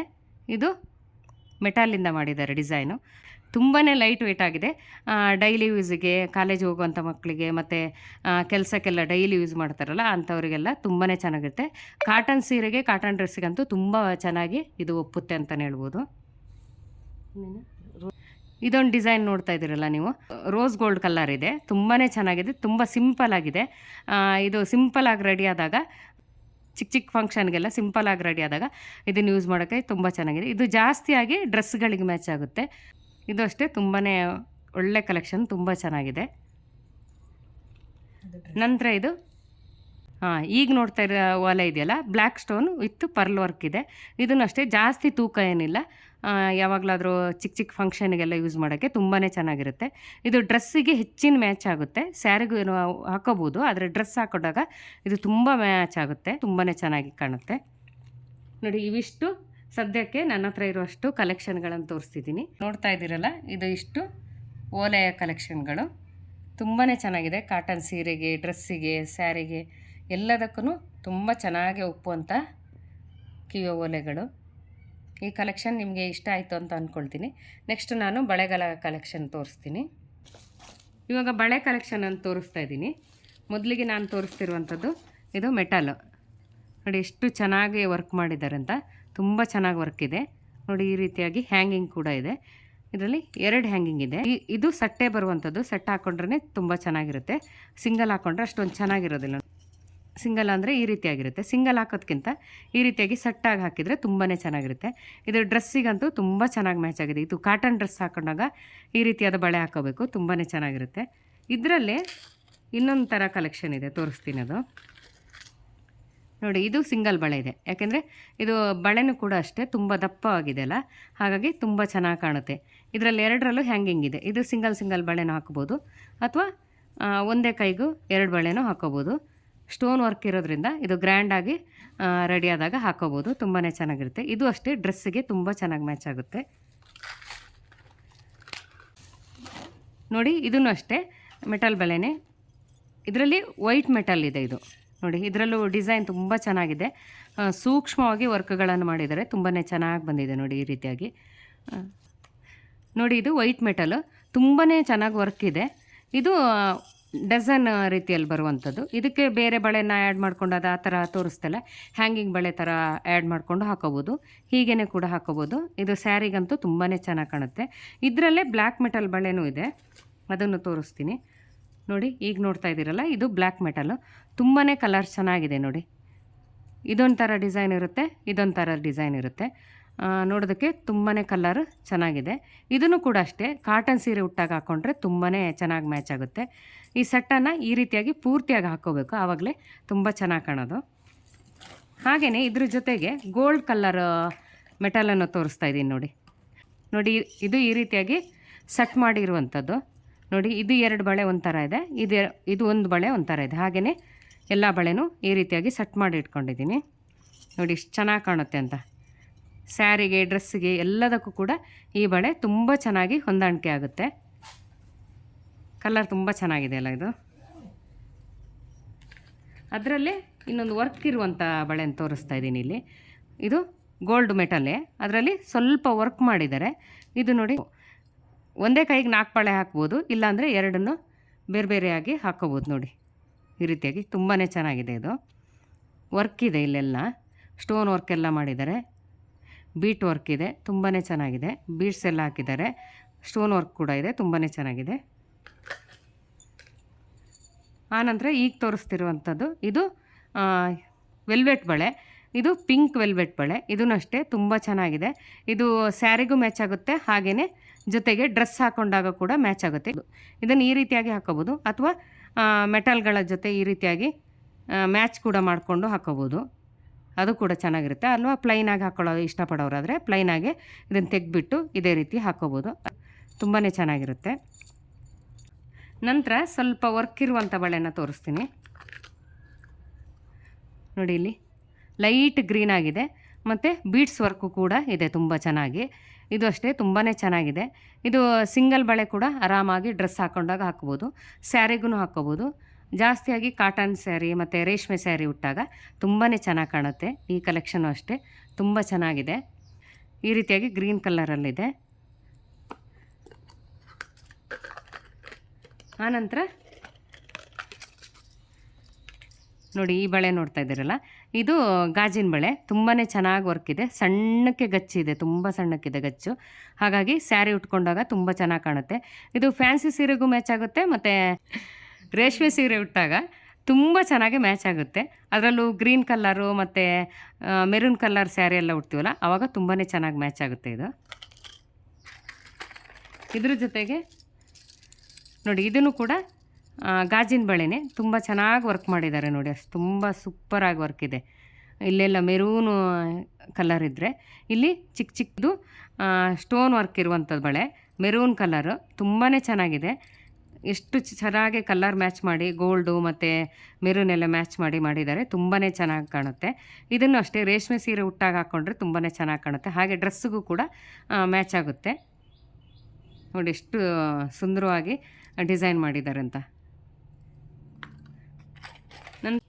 ನೋಡಿ ಈಗ ಮತ್ತೊಂದು ಗಾಜಿನ ಬಳೆನ ತೋರಿಸ್ತಾ ಇದ್ದೀನಿ. ಸ್ಟೋನ್ ವರ್ಕ್ ಇರುವಂಥದ್ದು ಪೀಚ್ ಕಲರ್ ಬಳೆ. ಇದು ತುಂಬಾ ಚೆನ್ನಾಗಿ ಕಾಣುತ್ತೆ. ಇದು ಸೀರೆಗೆ ಡ್ರೆಸ್ಗೆ ಯಾವುದಕ್ಕಾದರೂ ತುಂಬ ಚೆನ್ನಾಗಿ ಹೊಂದಾಣಿಕೆ ಆಗುತ್ತೆ. ಈ ರೀತಿಯಾದ ಬಳೆ ಇದ್ದರೆ ಸೀರೆಗೆ ಹಾಕೋಬೋದು ಮತ್ತು ಡ್ರೆಸ್ ಕೂಡ ತುಂಬ ಚೆನ್ನಾಗಿ ಮ್ಯಾಚ್ ಆಗುತ್ತೆ. ಇದನ್ನು ಸೀರೆಗೆ ಡ್ರೆಸ್ಗೆ ಯಾವುದಕ್ಕೆ ಬೇಕಾದರೂ ಹಾಕೋಬೋದು. ಇದಕ್ಕೆ ಆ ಕಡೆ ಈ ಕಡೆ ಬಳೆ ಹಾಕೋಬೇಕಂತೇನಿಲ್ಲ, ಮಾಮೂಲಿಯಾಗಿ ಈ ರೀತಿಯಾಗಿ ಹಾಕೋಬೋದು. ತುಂಬಾ ಚೆನ್ನಾಗಿ ಕಾಣುತ್ತೆ. ಇಲ್ಲಿ ನೋಡಿ ಇನ್ನೊಂದು ಸಲ ಎಲ್ಲ ಕಲೆಕ್ಷನ್ನ ತೋರಿಸ್ತಾ ಇದ್ದೀನಿ. ವೆಲ್ವೆಟ್ ಬಳೆ, ಗಾಜಿನ ಬಳೆ, ಹಾಗೆ ಮೆಟಲ್ ಬಳೆಗಳು ಎಷ್ಟು ಚೆನ್ನಾಗಿದ್ದಾವಲ್ಲ. ಡ್ರೆಸ್ಸಿಗೆ, ಸ್ಯಾರಿಗೆ ಎಲ್ಲದಕ್ಕೂ ಮ್ಯಾಚ್ ಆಗುವಂಥ ಬಳೆಗಳು ನನ್ನ ಹತ್ರ ಕೆಲವೊಂದು ಕಲೆಕ್ಷನ್ ಇರೋದನ್ನು ತೋರಿಸಿದ್ದೀನಿ. ನಿಮಗೆ ಇದೆಲ್ಲ ಕಲೆಕ್ಷನ್ ನೋಡಿ ಖುಷಿಯಾಯಿತು ಅಂತ ನಾನು ಅಂದ್ಕೊಳ್ತೀನಿ. ಖುಷಿಯಾದರೆ ಖಂಡಿತವಾಗ್ಲೂ ಒಂದು ಲೈಕ್ ಮಾಡಿ. ಹಾಗೆ ನಿಮಗೆ ನನ್ನ ಬಳೆ ಕಲೆಕ್ಷನ್, ಇಯರಿಂಗ್ ಕಲೆಕ್ಷನ್ ಇಷ್ಟ ಆಯಿತು ಅಂದ್ಕೊಳ್ತೀನಿ. ಹಾಗೆ ನಾನು ಮಾಡಿದಂಥ ಅಡುಗೆ ಟಿಪ್ಸ್ಗಳು ನಿಮಗೆ ಉಪಯೋಗಕ್ಕೆ ಬರ್ಬೋದು ಅಂತ ಅಂದ್ಕೊಳ್ತೀನಿ. ಖಂಡಿತವಾಗ್ಲೂ ಇಷ್ಟ ಆದರೆ ಕಮೆಂಟ್ ಮಾಡೋದನ್ನು ಮರಿಬೇಡಿ ಅಂತ ಹೇಳ್ತಾ ಹೋಗಿ ಬರಲಾ. ನಮಸ್ಕಾರ.